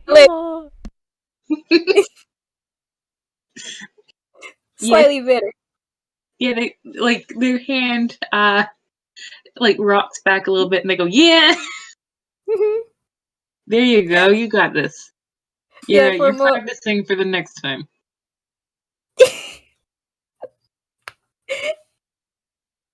And they're just going to kneel there with her and just sort of gentle older sibling this is how you throw a punch. This is how you make a good unarmed strike. Because they're a fucking month. They do this. Mm-hmm. And Min is a little bit awkward, but she's this is good. And they're basically going to try to tire her out like this, just because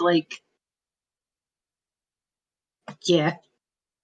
Just something else. Well, first of all, Vane, but also she's just focusing on something else. And what's that, Katie? Just what's that 20 for? Just checking on some things. Hey, one of those things. I sit here standing right in front of Lore. Okay, well, the first one was to see how well he was doing mentally, and the other one was to see how well he was doing emotionally. The 7 is emotionally. Mentally, he got a 22. So, like, he understands everything fine, and everything's okay. It's not okay. Mm-hmm. I'm going to roll an insight. Can I roll an insight? You may Let me roll an insight. I mean, what's your Yeah. passive? My passive. My passive is actually better than my passive perception. However, I don't have it written down. I'm pretty think sure it it's would be more than a 7. I think it's like an 11. Yeah, no, I you do can just have a positive tell. modifier. So, like, basically, it's like, you know when you're emotional but your brain works? Mm-hmm. That's what's going on. Laura, do you need to... I don't know... release emotions? He's been looking at the coin you've given him, like, this entire time, and just kind of tosses it and grabs it in his fist, and, puts it in his pocket. I have no idea how to go about doing that, honestly. Do you want to talk about it first? Yeah. And he kind of sits down. Yeah, maybe. Are you okay? You just met, like... I guess if you count me 3 gods? I will deal with it later. Lord He will squints deal at with you. it later. Lord squints at you. 1 second. Hi. Roll deception, my bud. Deception? Me? Yeah, are you hiding anything? How well is Seeker doing? Let me check my deception score for this sheet. Yeah, never Nat mind. 20. Motherfuck. Yeah, no. Man! Disgusting. Disgusting. You could lie to a god. I could lie to a god. Funny enough, this isn't the character I've had lie to a god. What? I look at fucking William Wilfred Wallflower. Wait, what? It will go down in history as the person who successfully duped the dead god. What the fuck? Okay, that's a story for a different time. I want to hear about this. I'll tell you after the FPS. Yeah, I'll tell you after It's the a very- FPS. Oh my story. gosh, I hold my head. Why does Comet know? I'm the only one here who doesn't fucking know. Okay, whatever. Moving past that. Lord just kind of squints at you, sighs, and he's gonna drop it for now, but he doesn't completely... He knows Seeker's reaction to gods. And Lord just kind of... First off, he's gonna say, what do you think they meant by, it wasn't Laura's... He shudders. It wasn't that God's first time trying. Probably tried multiple times to live a normal life in a way that wasn't just like blocking out their memories and couldn't help but keep crossing them over. I'm crossing them over? Like, imagine you're trying to ignore the fact, like, a whole facet of yourself while still being yourself. Yeah, I guess they said he didn't really have emotions, so maybe he just also couldn't relate the same way. I guess it would be hard. Not that it excuses this shit, and he gestures at himself.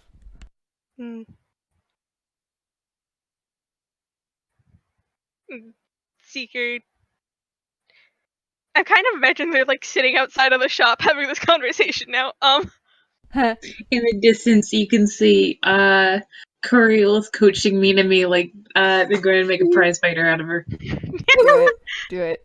Yeah, Great. like it's whenever she gets a really good one, they're just like they punch a fist in the air.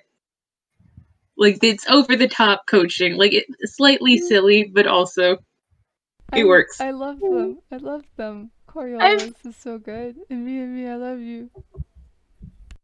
She's actually having a good time with this, actually.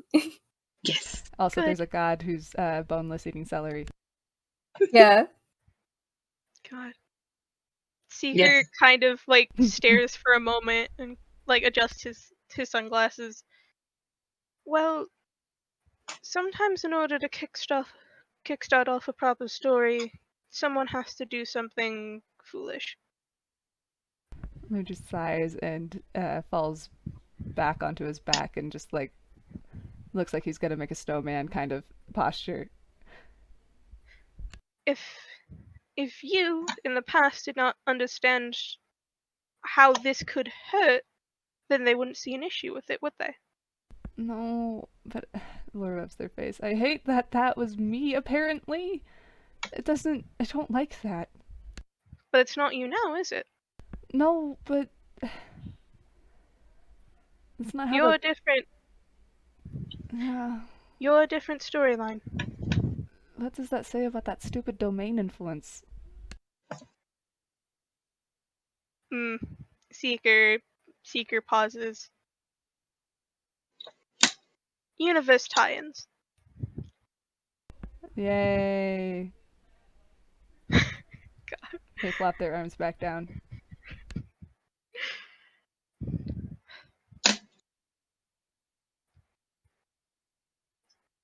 I do believe it will get better for you. Well, I guess it's better to know.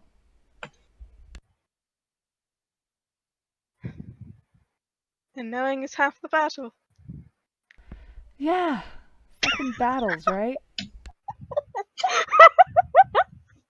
I'm sorry. Okay. No, you're fine. What's making you laugh? Knowing is half the battle. It's a meme. It's a meme. Well, I'm dating a dirty memer. I did not know that. No. Fun. Man, I am so outdated on my memes.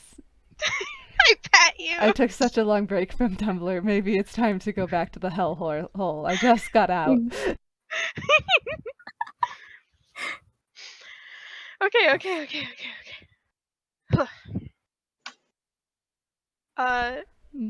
Seeker kind of sort of does like a little half smile. Even if there are battles, you're not going to face them alone. It's inevitable. Wonderful. Lore sits up quickly and smiles at you. Wonderful. Does that mean you're going to help me fight whatever comes after me? He looks. And Lore looks like he's purposely messing with you. Oh, shut it! Coriolis holds up a finger to me, and turns and cups like the hand around their vest and goes, "Yes." Shut it! Lore just leans on their fist and This is looks smiling at you. Min just goes out the door, just pokes her head. You think I wouldn't? No, I know that you would. You wanted to punch a god earlier, so I guess we really are siblings. Oh gosh, does that mean that person's my sibling? Lore looks not happy Do you about want them to be your sibling? I don't know anymore what anything is. That seems to be a big, the big factor here. So, if you want them,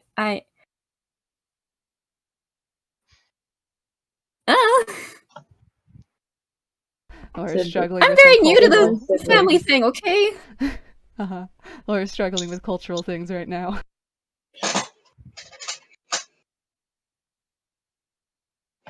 God, I wiggle. Also, gosh, I hate to do this to Seeker, but I'm going to do this to Seeker. When Laura got that mischievous smile on their face and started messing with a little bit, it did make you think of Flo. Wonderful! Fantastic! Man, gosh golly, they probably were siblings at one point. Yep. Uh-huh. And you remember that last time you met him, boy, but did he have fun messing with you. Uh-huh. This is terrible. I will, there's a plate wrapping on the door, just in serve of you okay over there from, Coriolis. They haven't looked over at you. There's a sort of mental, I'm fine. It's fine. Do you need hugs?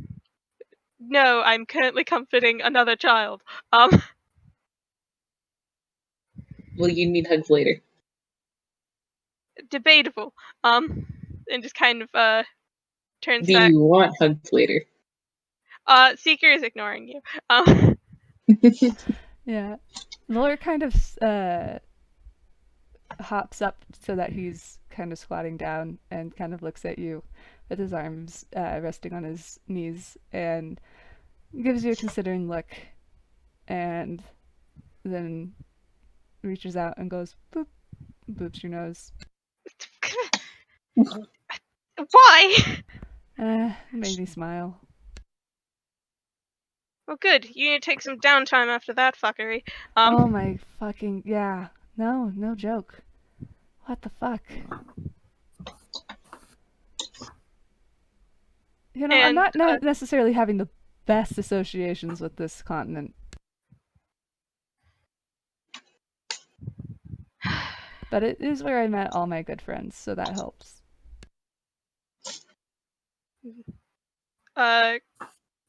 God, Seeker kind of like pats them on the shoulder, and just, you'll get better once in time. Lore Again- stands. Oh yeah. Again, I'm pretty sure Greenlight favors this continent. Oh, At least a little probably. A lot of shit happens in this continent, and his eyes just kind of go wide. Real good for primetime television. And he kind of like Television? stands up. When you stand up, so does Lore, and he kind of snatches you up and puts you on his shoulder. Why? Because this gives me joy. Wait, did you just like lift him above the head to like actually sit on your shoulder? Yeah, he just scooped you up. How are they gonna get through the door? God, Seeker's gonna bunk his head. why do you do this? Lore just says, well, honestly, because I can, and I think it's fun. I am not meant to be portable. Well, Yes, you are. then stop making Shut friends it, with people who are so tall. It's not my fault. Everybody's hellishly tall. Well, maybe it's your plot. God, Seeker suddenly cuts off, and Laura raises his There's- eyebrows like, yeah, how's that feel? there's a sort of like strange grumble. Coriolis, you can feel that really, really strange feeling again. Anyway, They stand up and come over. Yeah, Laura starts walking over and starts to hold them out to Coriolis and say, maybe it's also your plot to end up with a certain giant. Well, I mean, if you hand him to me, then probably. Yeah, totally. Yeah, that's definitely what I meant. Hands him over. Yeah, they'd be like, oh, well, how about a barter? And they hand him a me. They make the switch. Yes. They're Seeker, still- you're now being held bridal style. Wonderful. There is still a god limp. Yeah, I think in like Conde's head, like they're just sort of like, They're vibing. you know that thing where you lay down and it's just sort of like a static buzz. Yes. Yes, they've been turned off. Yeah. I think that like holding Seeker, Coriolis would go over to where they're laying down and just sort of nudge with a foot. Nudge. Who are they Nudge. nudging? Conde. Yeah, cool. Yeah, no, they're still Conade, and you're the one who usually voices them, so I look at you. Oh boy, am I? Usually, I thought it was like a shared response. Okay. no, we can do it. Let me know if I'm off basis. I can't do the accent as well, so let's find out if that comes out as. Just pretend you're an FBI agent. I don't know what they sound like. Anyway, they kind of look up at you, Coriolis, and do what looks like very much a cat stretch, and yawn. You alright over there? I think our brains turned off. That it happens sometimes. Mm, You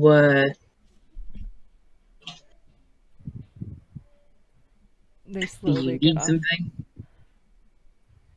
They slowly stand. They slowly walk over to their seat.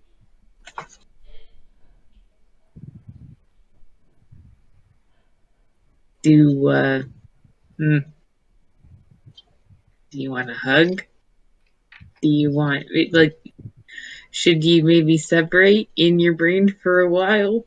I don't know how this works. They hold up a finger and they go to say something, and then they close it, and they're like, "Oh, right, I'm still. I have no idea how to separate." Hmm. What's your thoughts on pineapples on pizza?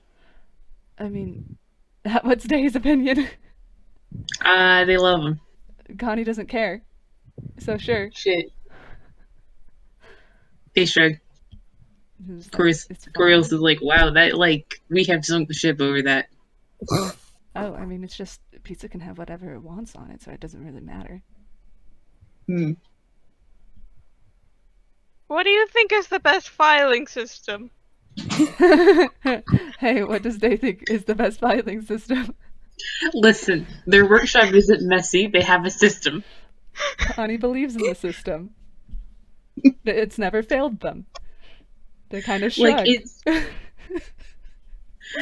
it's very much a sort of association. Like, the color blue reminds them of their, their Aunt Willa, and their Aunt Willa gave them this tool. So this thing is next to the blue window.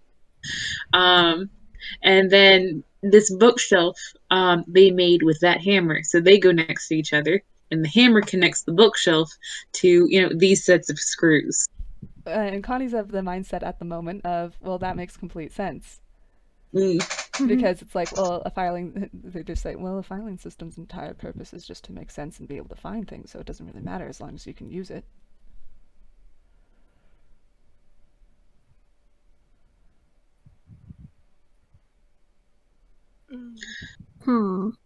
Laura walks up and says, "Is Flo your sibling?" Yeah.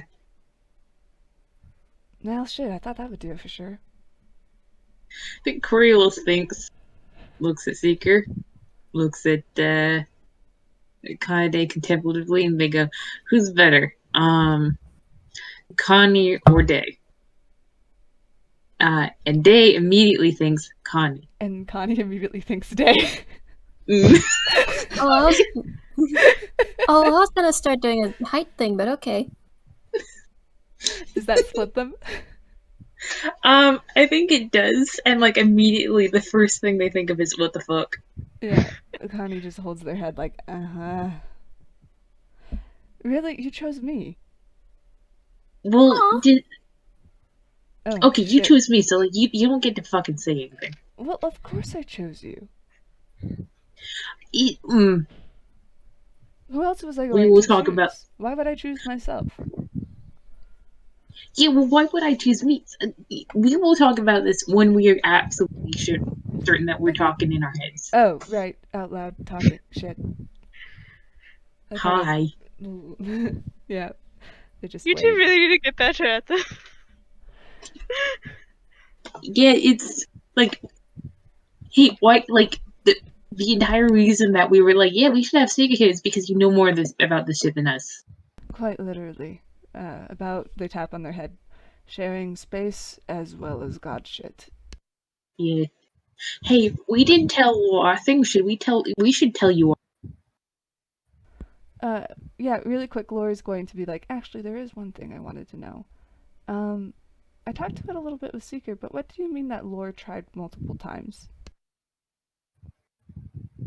Well, again, I found out about this recently. I wasn't around back then, but apparently they tried being just like a normal, just a god, but like secretly and with a farm. Lore just squints. Yeah, What does... didn't pan out. Okay. He just rubs the back of his neck. Is there something that you're hiding? They look at Connie. Is there something that we're hiding? I mean, I look at the fact he's decided for himself, so... I completely forgot that. Or I didn't hear that at all. No, yeah, maybe do we hold off on that, or do we tell him?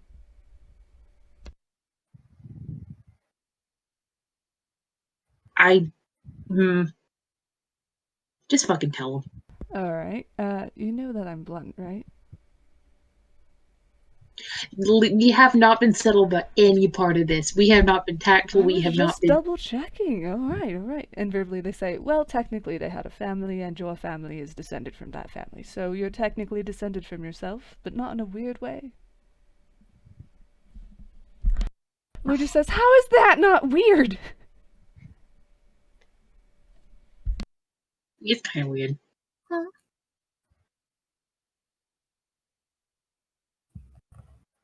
Lord's just kind of stunned in silence. Just, what the fuck? Well, I don't think it's that weird if it's technically a reincarnation rather than just placing yourself back into the family. He holds his head and stands up straighter, and he's like, I don't know, it's... Gestures at self. I guess it kind of... What? It could be worse. Seeker kind of like... Lord looks at you casually deadpan. mentioned. Lord looks at you deadpan like, how the fuck could it be worse? I mean, you Say could have it could be married back worse. into the family. Oh, God, no. Oh, okay, yeah. God, no. Why? They just look at you like, why? I don't know. I don't understand the machinations of the gods. Yeah, neither the fuck do I, and apparently I'm a reincarnation of one. God. I think immediately of Zeus anyway. Oh God, it's God, no. Laura's No. shuddering, just... We're not getting into that rabbit hole. No. No. Laura just shakes his head. we can be grossed out over Greek mythology off recording. hmm Yeah, no, Laura's just like, okay, yeah, I guess I mean, oh shit, does that mean... He places his hand on his forehead. That means... Wait. He's like connecting certain dots. He's like, shit, my family are like demigods. I mean, at least your family isn't gonna worship you. They technically have been. He looks down.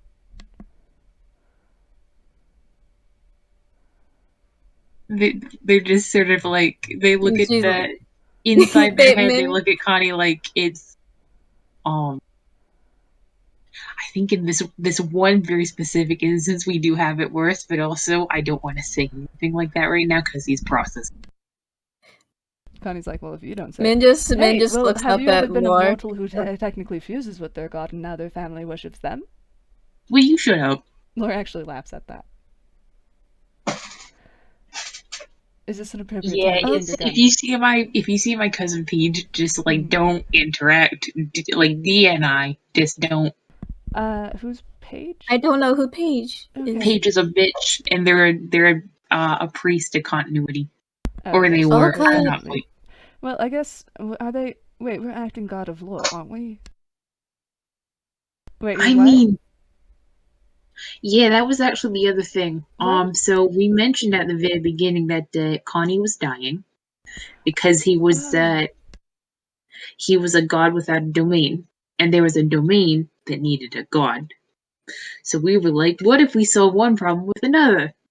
And so we're actually the two of us. This fusion is the god. Yeah. Lore kind of has his mouth hanging open, looking at you like you're crazy. Listen, And not that it's you're like, crazy for saying that you're crazy for accepting that. yeah, I'm not fucking pleased with it. Like, it's fine, but also Why the fuck would you do that, Day? because it was hurting you and it was hurting Connie. Lore just looks down and kind of looks guilty. Don't, fuck's sake. Why does every fucking god have a guilt complex? Connie's like, actually, I have no idea why. That's a good question. Maybe we should do a study. You should go, all of you should go to therapy. Like, all. I think the plot's doing okay. Who? Honestly, I feel like therapy is just like a good sort of investment in like your mental health. Even when you're doing fine, it just sort of keeps you on. Anyways, Oh, sorry. We said the plot. just Okay. That they're one of the storybook gods. Did we mention that? No. Seeker takes yeah. back his notebook and flips back a page to write more notes on something. Connie I looks... say, flipping back a page to write more notes on something. Yeah, Connie looks back at Seeker and goes, "Oh shit, did we say something weird again?" We didn't mention the plot before. Oh, well, technically that's... Well, I think... Shit. I guess I'm being blunt anyway. I mean, technically that's one of your little siblings, if you want to look at it that way, Laura.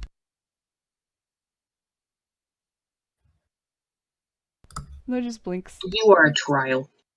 I am a trial. Look, I have no idea how to blunt the edges of things.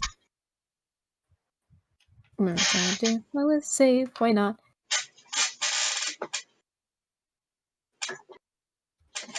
$14.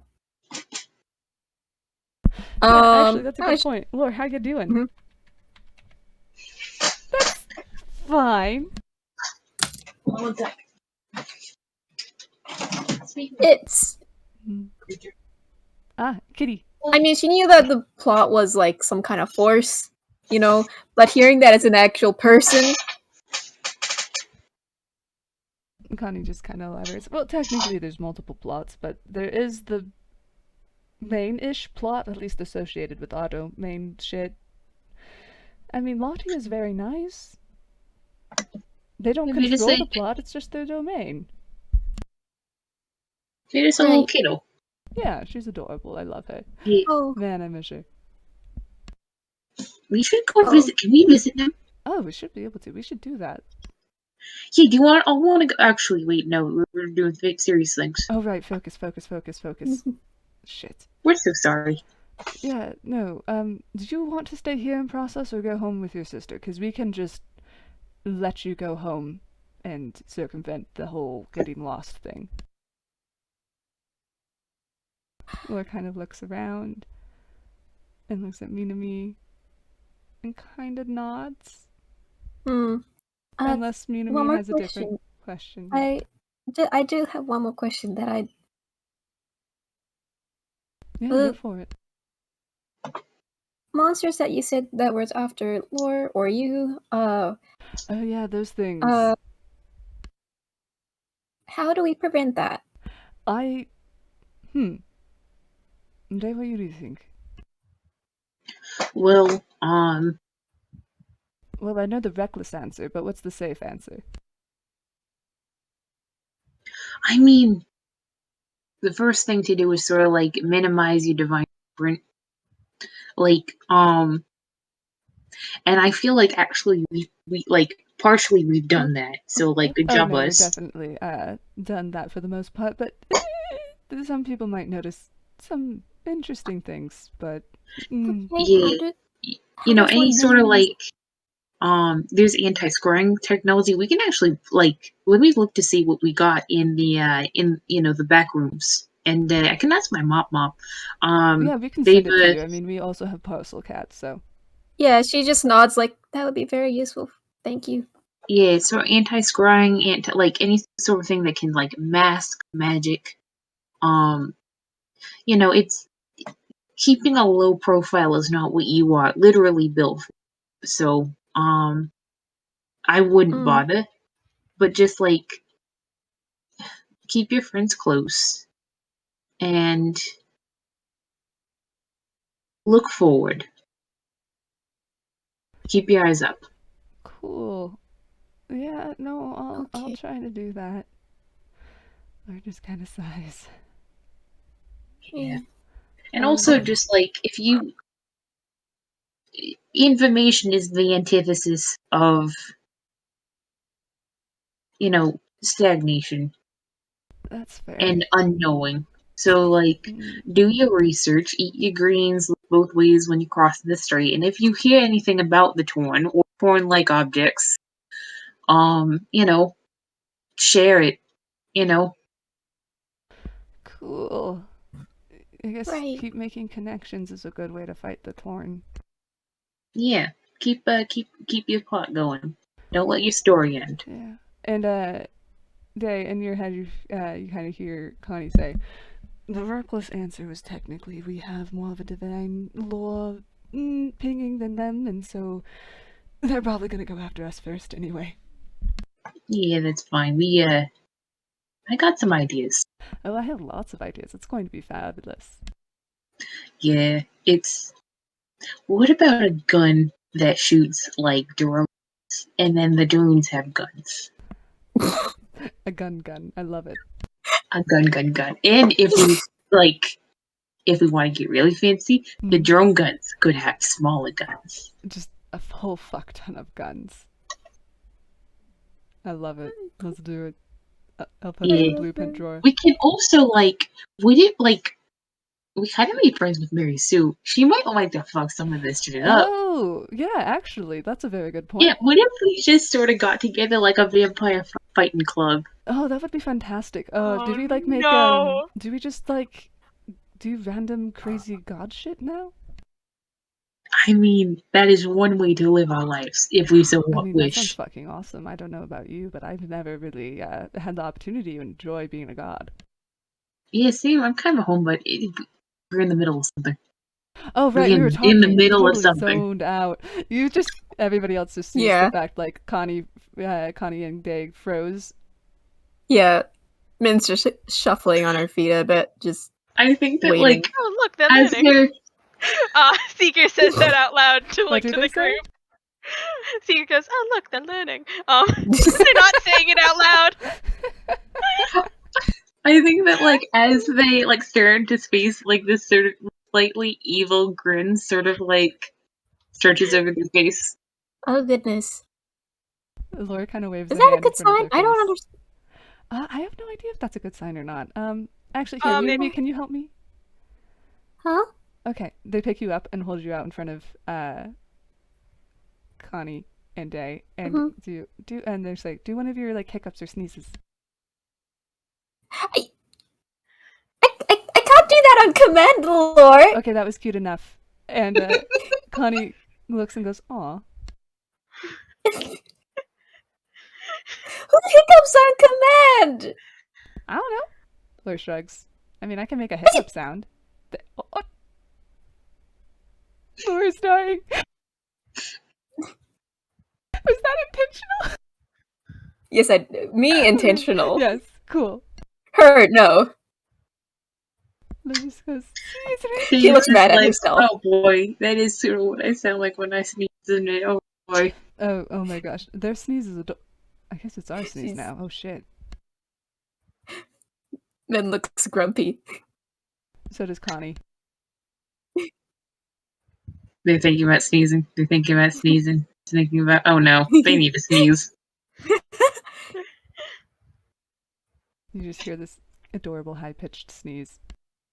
Just Laura's just like, holy shit. It's like, welcome to my hell.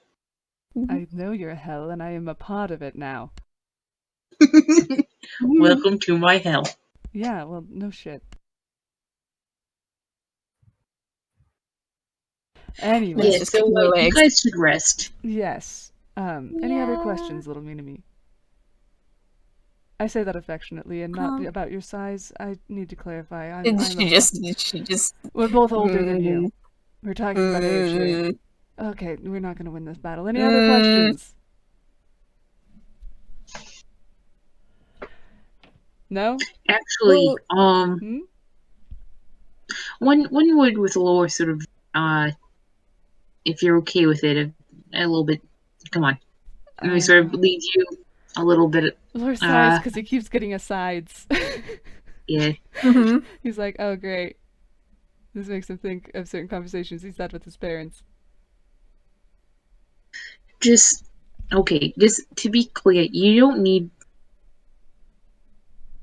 to feel kindly to us. You can. We fucked this up real bad, and he holds up a hand. Why do you think you fucked this up?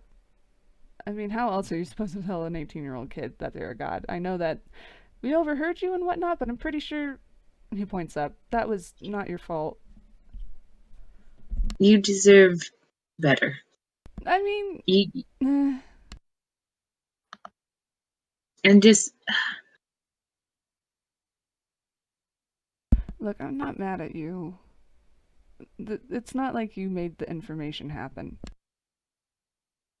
It was already Fair, a but fact, and at least somebody told me. I don't think people have been telling me things.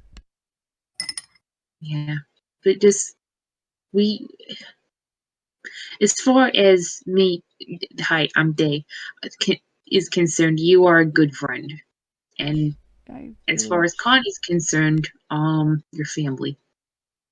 That is true. I hope you aren't weirded out by that.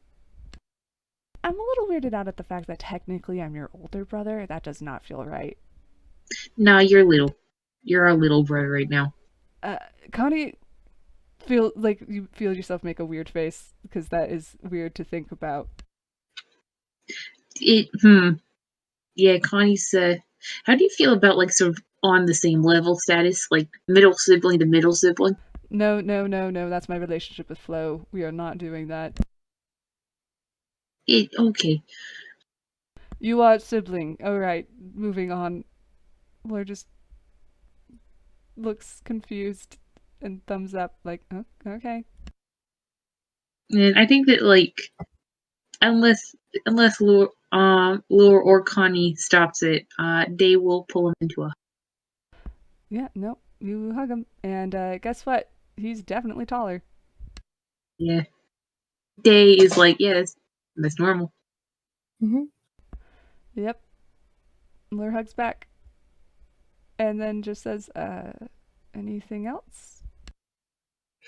Nah, just want to drum in the fact that you don't need to keep in touch, Oh, I'm but going to we're on keep your in side. touch. No, he squints at you and he's like, you're really, I'm just going to say what I feel. You're really fucking stupid for a god. Yeah, we know. Connie seems offended. Just, we are, No, if I'm older brother, then I get to tease you. Shit. Day is just like, yeah. Even if I'm younger sibling or anything, if I'm sibling, I get to tease you. Motherfuck. Day is just internally like, this is going much better than their relationship with their other sibling. We don't their talk other about brother. them. They are the real middle sibling, okay? They were thinking about Noon. Oh, that. I don't have sibling issues. I have no idea what you're talking about. Yeah, it's like you get a flash of Noon just not talking to them for when they were younger days, now that they're older months. And Yeah, no, you feel Connie immediately like, okay, we're gonna deal with that shit. are we? No, well, Connie's like, we're at least appearing in front of them and seeing how they react. Okay. Like this isn't Day being like, oh yes, we have caused every problem in the entire universe. This is Day being like, yeah, this has been their experience with siblings. Yeah, no, Connie doesn't like that because it sounds way too familiar. But regardless, they sort of clap him on the shoulder and they go, yeah, sorry for freaking me out. Come on. They pick you up and walk back in. Alright.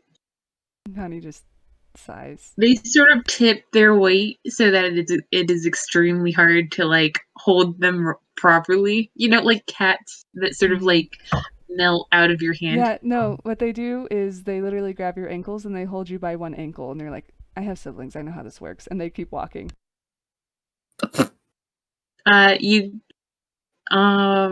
You get prodded in the face with the tail. Laura just keeps going. They have a little tiefling sibling that's also half gnome. This is nothing. You feel something sort of damp on your cheek. They are, without looking, drawing a mustache on you. Because their tail is a pendant. Yes, it is, and Laura just sighs. It's not like he hasn't had ink on his face before, or mustaches. This is the child of the printer. Ink is abundant. He is woken up with lots of things on his face. They're working on a monocle by the time they go on the door. A nice big one so that it doesn't get too near his eyes, because they can imagine that's not great. Mm-hmm.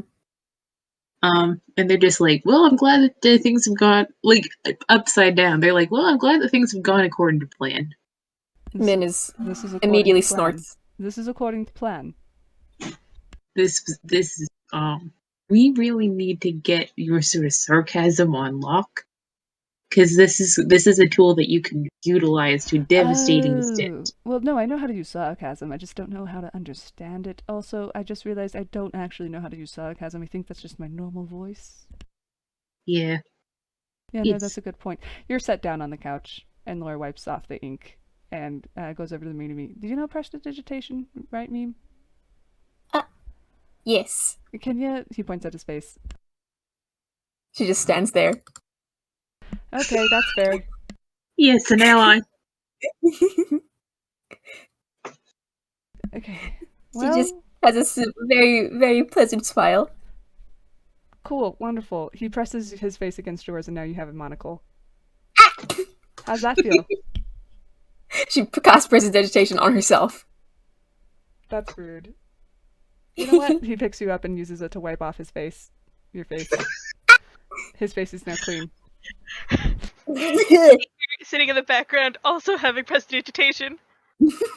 Yeah, but he doesn't know. Kanade, who also has prestidigitation, actually they cast it twice, and suddenly the ink is gone from Minami. However, your hair feels kind of heavy. She just looks down at her braid. No, Laura's hair Oh, okay. Sighs. feels a little bit wet. Laura doesn't look. Everyone else, it is it's actually sort of this light, happy sort of lavender. Laura looks up. He can't tell. He's colorblind. Mm. They What just it's sort of a silvery gray. Laura's just like, what did they do? It matches your aesthetic. Wonderful. Can we go home now? Yeah, actually, y'all rest up. We we do have a question for Seeker. Oh? Yeah. Then Oh. Kanade kind of sits up on the couch and they snap their fingers and you two are home. Laura just like, you think I would be used to that somehow, considering the whole fast travel thing? And he just goes to the couch and flops. Min's gonna flop next to Lord, Wonderful. and it's gonna cuddle. Mm-hmm. Mhm. And we cut back to the horrible chaos. Mm. Hi, Seeker sitting Coriolis. here. Hi, Seeker.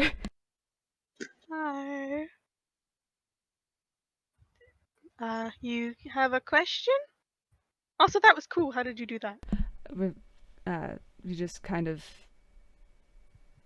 snap and shit happens. I don't know. Just It's god shit. It's a fucking headache.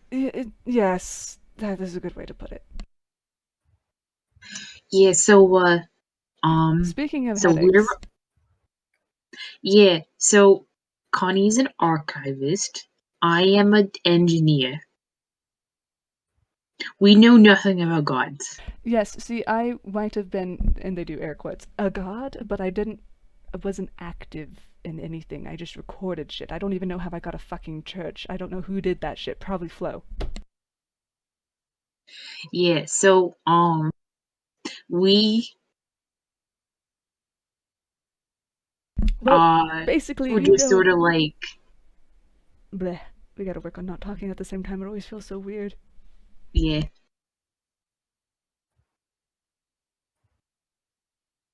Am I going? Okay. Oh, you're going. Oh shit. I'll I be guess quiet. I'm going. Bleh.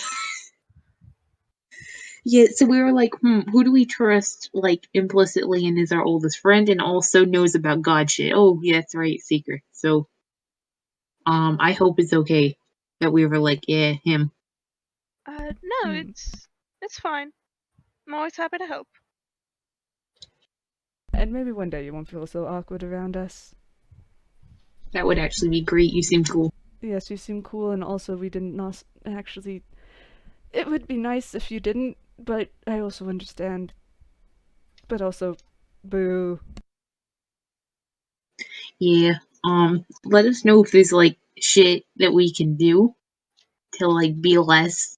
Yeah. Seeker looks slightly confused, but nods. Like just like if you were gonna knock or something, like I have never met your god. I don't think. Oh, maybe we And should do that. wouldn't that will make everything like everything in the world 1,000 times worse. Oh shit, I'm sorry. Yeah. Just don't worry. Just don't worry, please. I'll try not to. Also, how do you be a god? God. Oh, that's. Uh.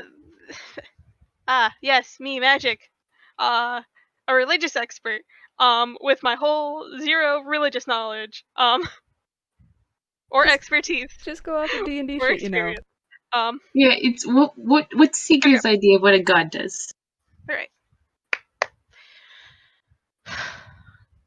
Well, usually a god fills a role that needs to be filled in a certain society or situation. For example, well, Tape and Greenlight are a different set of storytelling gods than, he does like a gesture at you. Hmm. Like that whole situation. Connie nods. They still have roles that needed to be filled. Stories needed to begin, and they needed to run, and they needed to end. That is something that the people wanted, and so it came into form.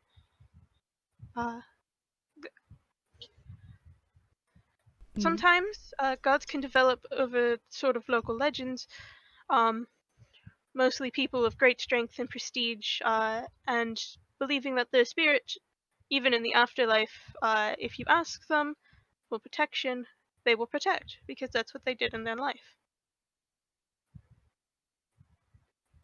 And Connie kind of puts up a finger. Do you know anything about the gods who just manifest because a domain demanded it? Well, that's someone filling a role, isn't it? I guess so.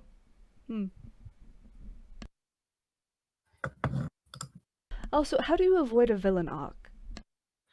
How do you avoid a villain arc? Now, that is an interesting question.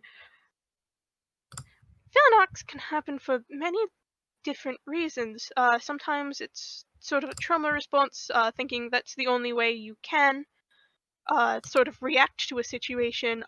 Villain arcs can also happen just being opposed to someone.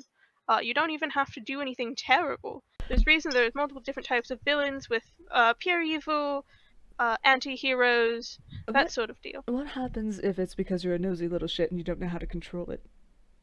Yeah. We're having a little bit of lore domain issues. Being a jackass doesn't exactly mean you're a villain all the time. Oh, Well, that's right. It's like we don't want to be shitty. But also we want to know so bad. We want to know Like everything. it's like being hungry or thirsty.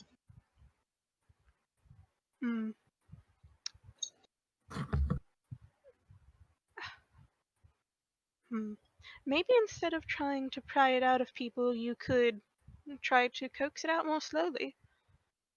With our glittering powers of tea and persuasion. Just befriend people. What? Obviously. Get to know them. Cool, does that mean that you'll tell us shit? Don't worry, that was partially a joke. I'm working on it. This is the problem. I'm sucky at people. It's alright. And Day is only slightly better. Yeah, I don't.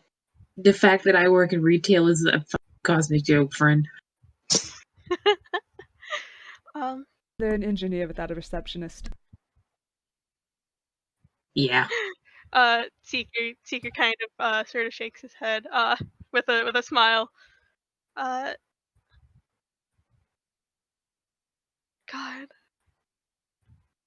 What about it? Stop!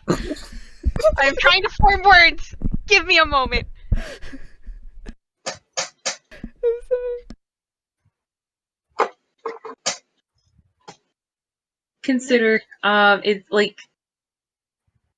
I have more to say. Oh, sorry, dear. Go ahead. It's okay. Instead of sort of seeing it as taking... It may be a hunger, but you can be a persistence predator. Take your time on it. What Let the people... happens if our patience is difficult? Then take things in smaller bits. You know, ice opener questions. Ask what their favorite colors are, what they did today. That's still information you'd want, correct? Any information, sadly, yes. Then take those smaller bits before you work your way up to the bigger ones. Also, part of the issue... They reach onto the table and pick up a book, and you start to see words flow out of it onto their arms. Yeah, that happened. Like, my bookshelf is a fucking disgrace now. We cannot read. We can't read. It's killing us. We can't read. It just ends up in our head. Have you tried it? I don't know exactly where you'd find these. I know the professor had a few. They're basically audio recordings of information. Well, the last time we picked up a record, it just kind of ended up in our head, but it was still nice listening to it.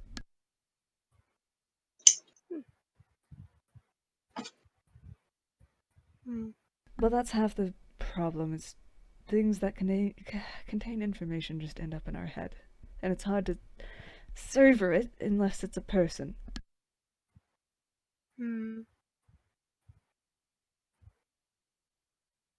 Seeker kind of, like, taps his mouth.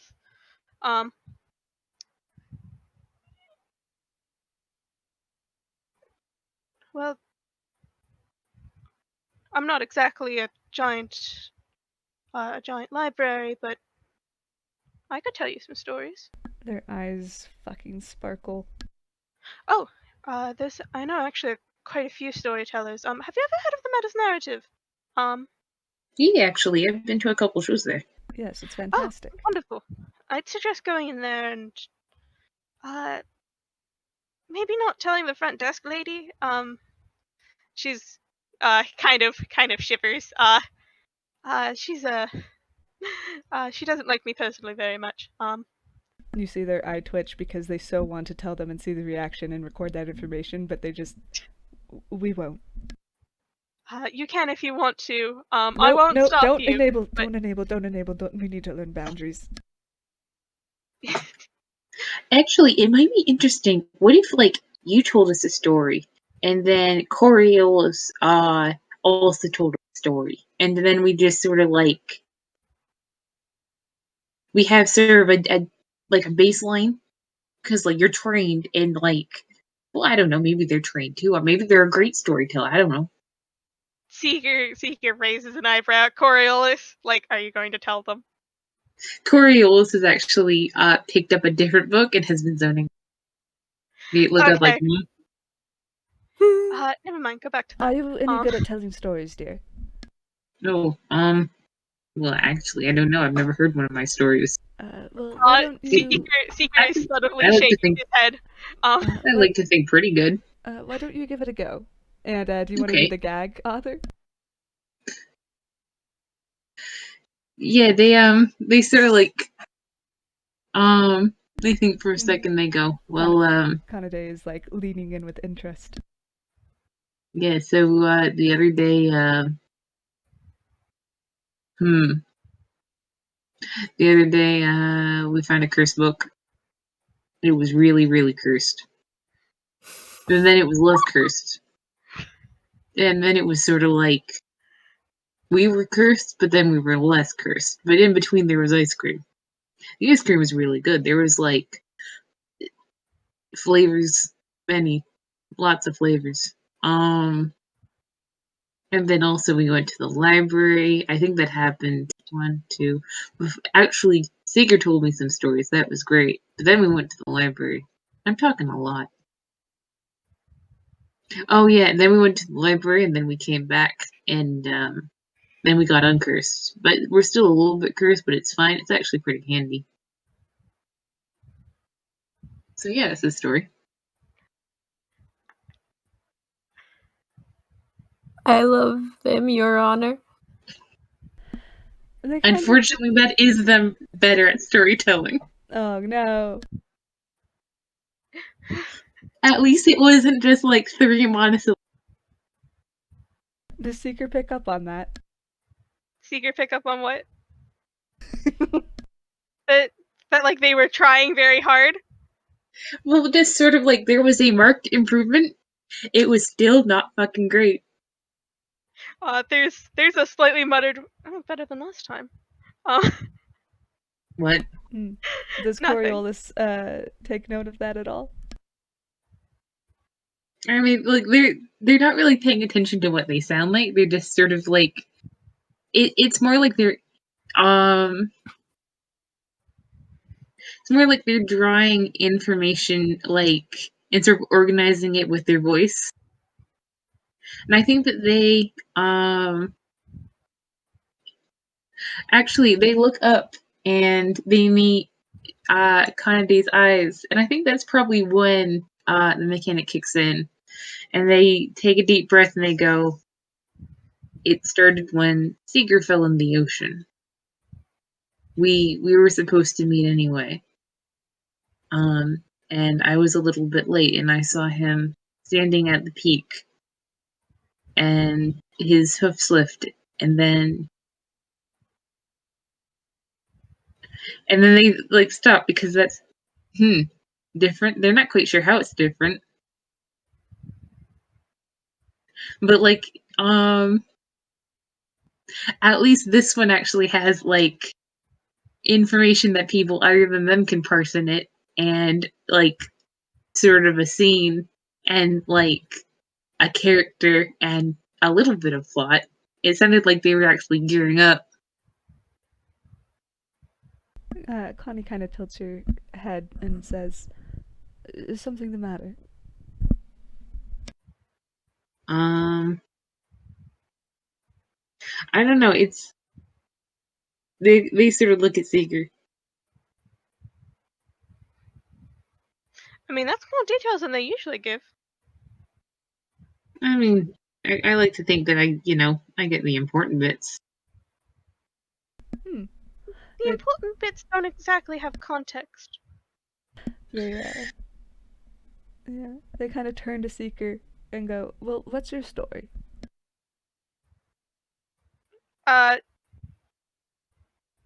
Seeker kind of like blinks. Which story? Well, anyone. What would you like to tell me? And actually, I don't know how you feel about this author, but if correct me if I'm wrong, but Seeker, boy, would you love to tell them a story. It's actually like I put this forward because like it's this. I think it's a storytelling thing. You kind of want to tell the story that you just told, like from your perspective, but in like better because you know how to tell this. This is what you do. You're skilled at this. You're trained at this. You can do a better job than poor dear Coriolis. Oh boy. And boy, gosh, you feel very certain you'll be very eloquent. Oh boy. And you can just say what Seeker says without having to do what Seeker does if you don't have the words. I shake my word machine. Unfortunately, I am not as articulate as Seeker is supposed to be, which is terrible because I want to be. Don't worry, you can just describe and not have to tell. You could rope a performance.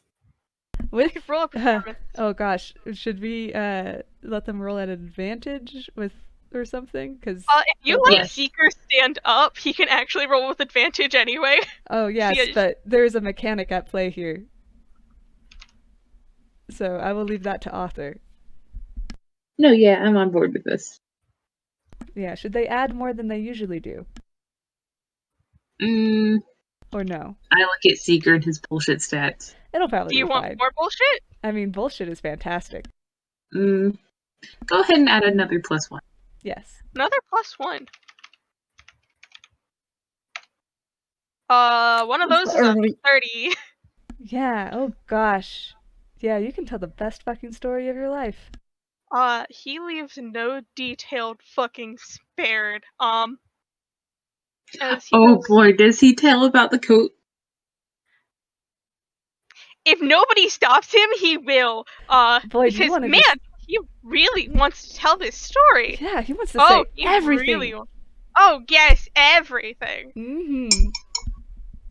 Question, is there bits in there that Coriolis didn't know? Hmm.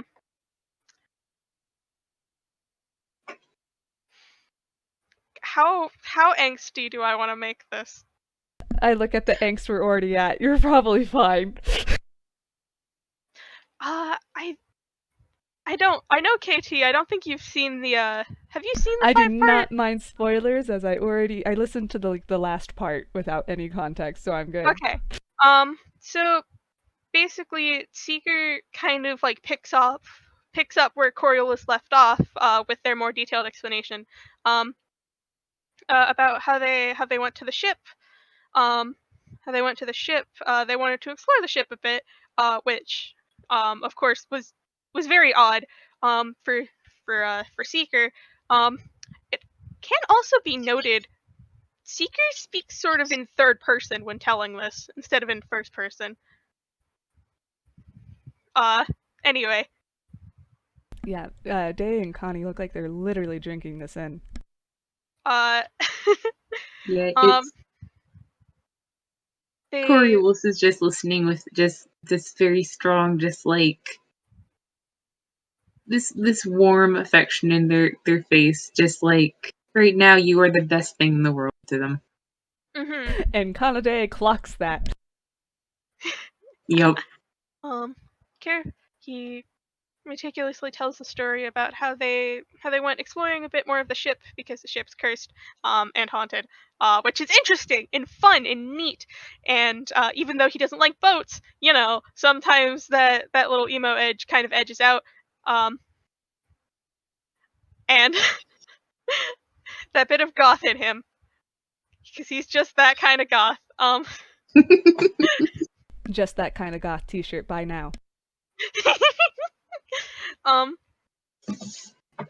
He tells about the strange voice that they heard in the hallway, that sung to them and sort of kind of made him imagine that, like, he took a bunch of psychic damage, but he didn't. And it was very interesting about how you would have to like sing in order to counteract the noise, Or scream. or scream. Basically, you just had to be at like a higher pitch than them and sort of cover up their voice. And then they made it to the records room, and the records room. I'm doing hand motions you can't see right now. The records room. Coriolis was too big to fit inside, and Coriolis probably has some claustrophobia. He does mention that, like out loud. It's like, well. Yeah, Connie also says, well, that makes sense.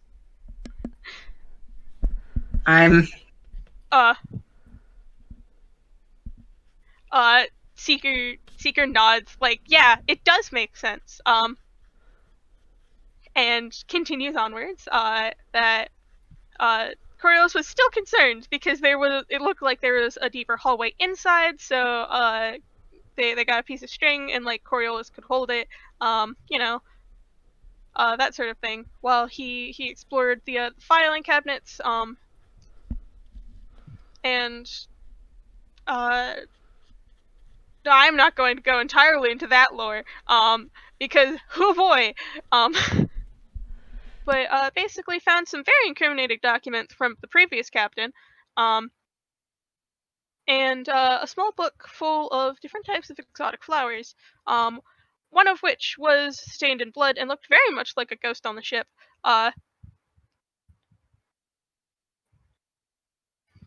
Just kind of, when I say like looks very much like a ghost on the ship, she has flowers in her hair, and she's a ghost. So, and then turning the corner, there was like a sunken-in bookshelf that was not really visible from the door, and there was a really cool-looking book on it. But turns out this book was evil. Dun dun dun. This book was evil, and it had trapped Seeker in this sort of like state where he really wanted to read this book, but he really wanted to read this book with Coriolis. So he took the book back to Coriolis so they could read it together, and they started reading the book together. Coriolis snapped out of it first from this book's evil machinations and tried to take the book away from Seeker. That didn't work very well, because Seeker still wanted to read the book very, very badly.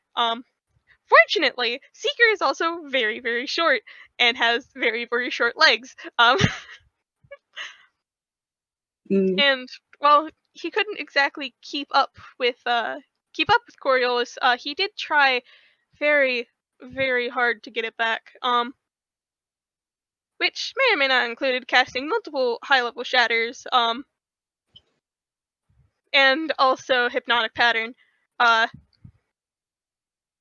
which hypnotic pattern luckily didn't work, or else it would have been in real big trouble, because Seeker would have been able to snatch the book, because hypnotic pattern just kind of like clocks you out. God, I am going to tell the entire story of these games. If I keep going, I am so sorry. Yeah, tell me later, because I will tell you I am very much enjoying it. But I'm going to assume that you kind of finish off the story. And how do you feel about telling something so well that it surprises yourself? I think he looks a little bit prideful, actually. Like, yeah, I fucking did that.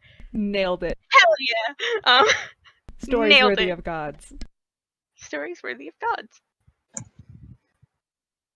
And I feel like Kanade actually gives you like a clap. Yeah. Coriolis gives you a big hug. He's been hugged. Mm-hmm. And I feel like Kanade actually feels finally that hunger has kind of subsided a little. To the point that yeah, no, you're pretty good.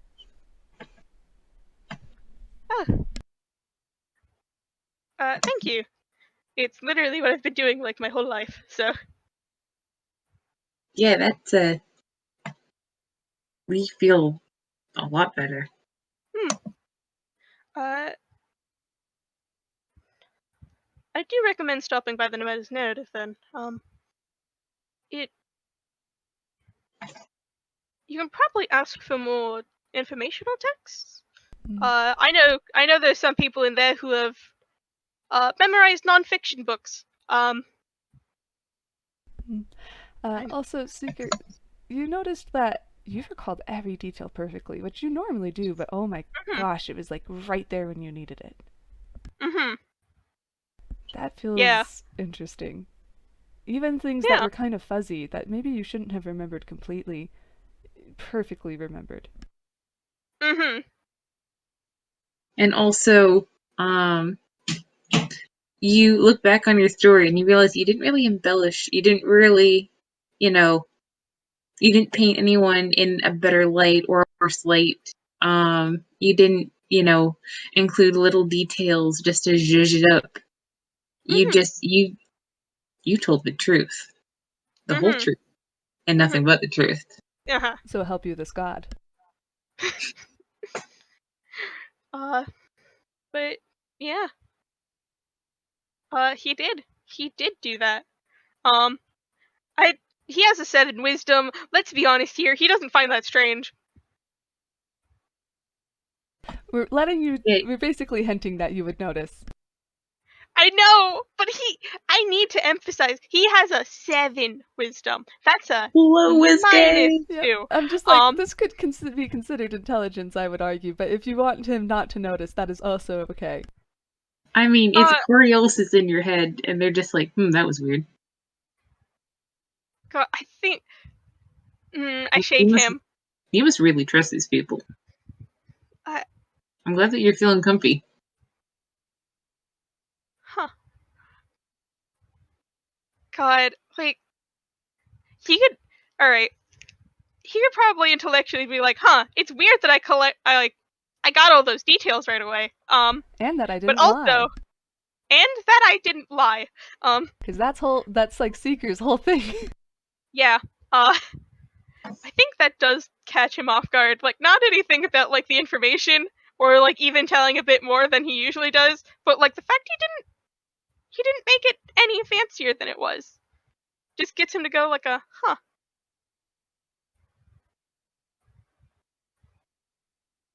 Everything alright, dear? Usually I embellish some things about that tale. Do you not... They kind of look inwardly at Day. Day did that fucking shrug. That is weird. Something to take note of in the future, perhaps. Well, that doesn't...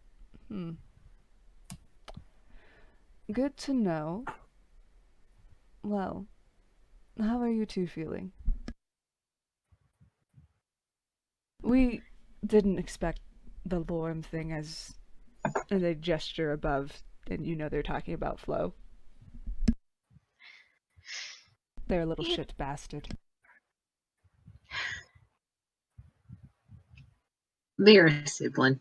But yeah, it's... I feel like you two kind of got dragged into our family drama, and Yeah. We're sorry. Is there anything that we can do to make it up? I have never, like, firsthand seen so much family drama, I'll be honest. It was kind of delightful. I have a lot of information now. Kind of like waves the notebook. I mean, if you would like, we can always tell you some stories that we collect.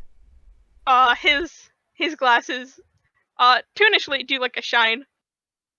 I mean, we are technically the acting god of lore. And they smile very widely. Yeah, and oh my god, is my family fucked up.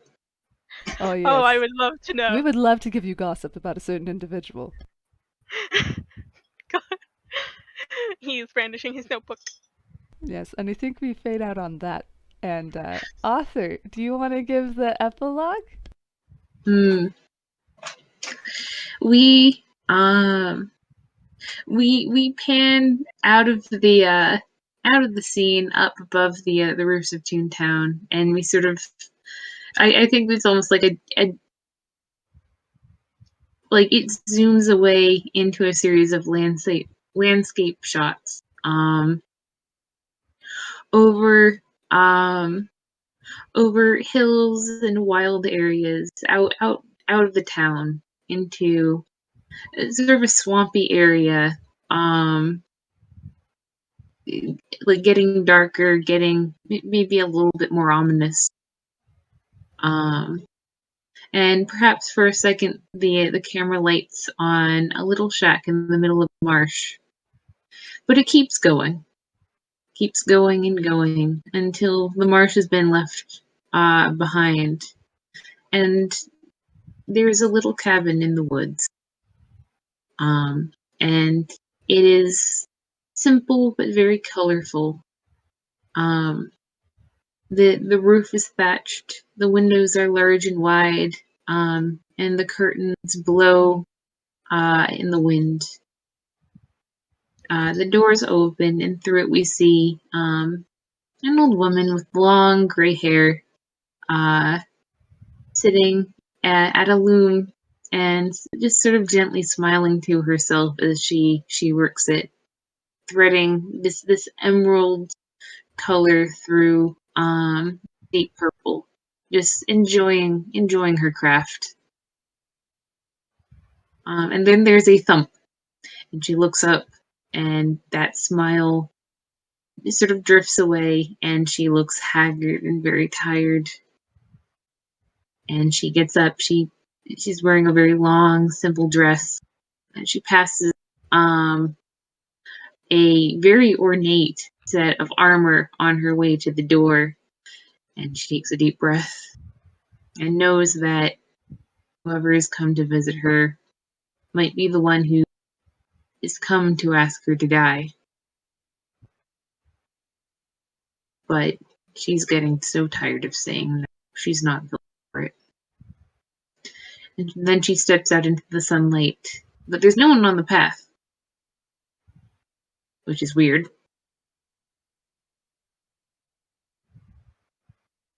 But maybe there's someone in her garden, and she goes to look. What do you think she sees, Katie? They see what looks like a small child of some sort.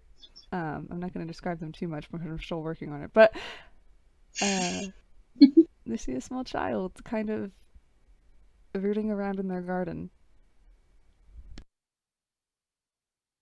Hello? They kind of look up, startled, and skitter back. Hello. It's all right. My garden. Well, there's a reason there's no gate around it. Are you hungry? They nod. Take what you want.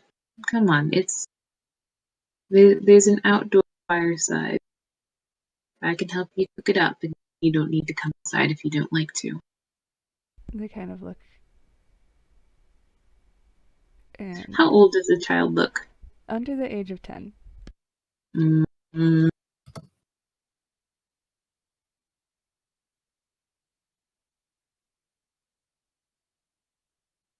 She crouches down so that they don't have to crane their neck. Hi. They kind of carefully walk up to you and wave hello, and you're not sure if they know how to speak to you. But they can understand what you're saying. My name's Machina. It's nice to meet you.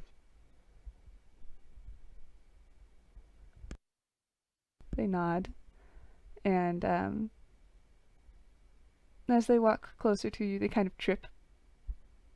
Oh, easy. Don't trip. And kind of get back up and look embarrassed and carefully come closer to you. And even if they are under the age of 10, you figure that they're smaller, even for whatever age they are.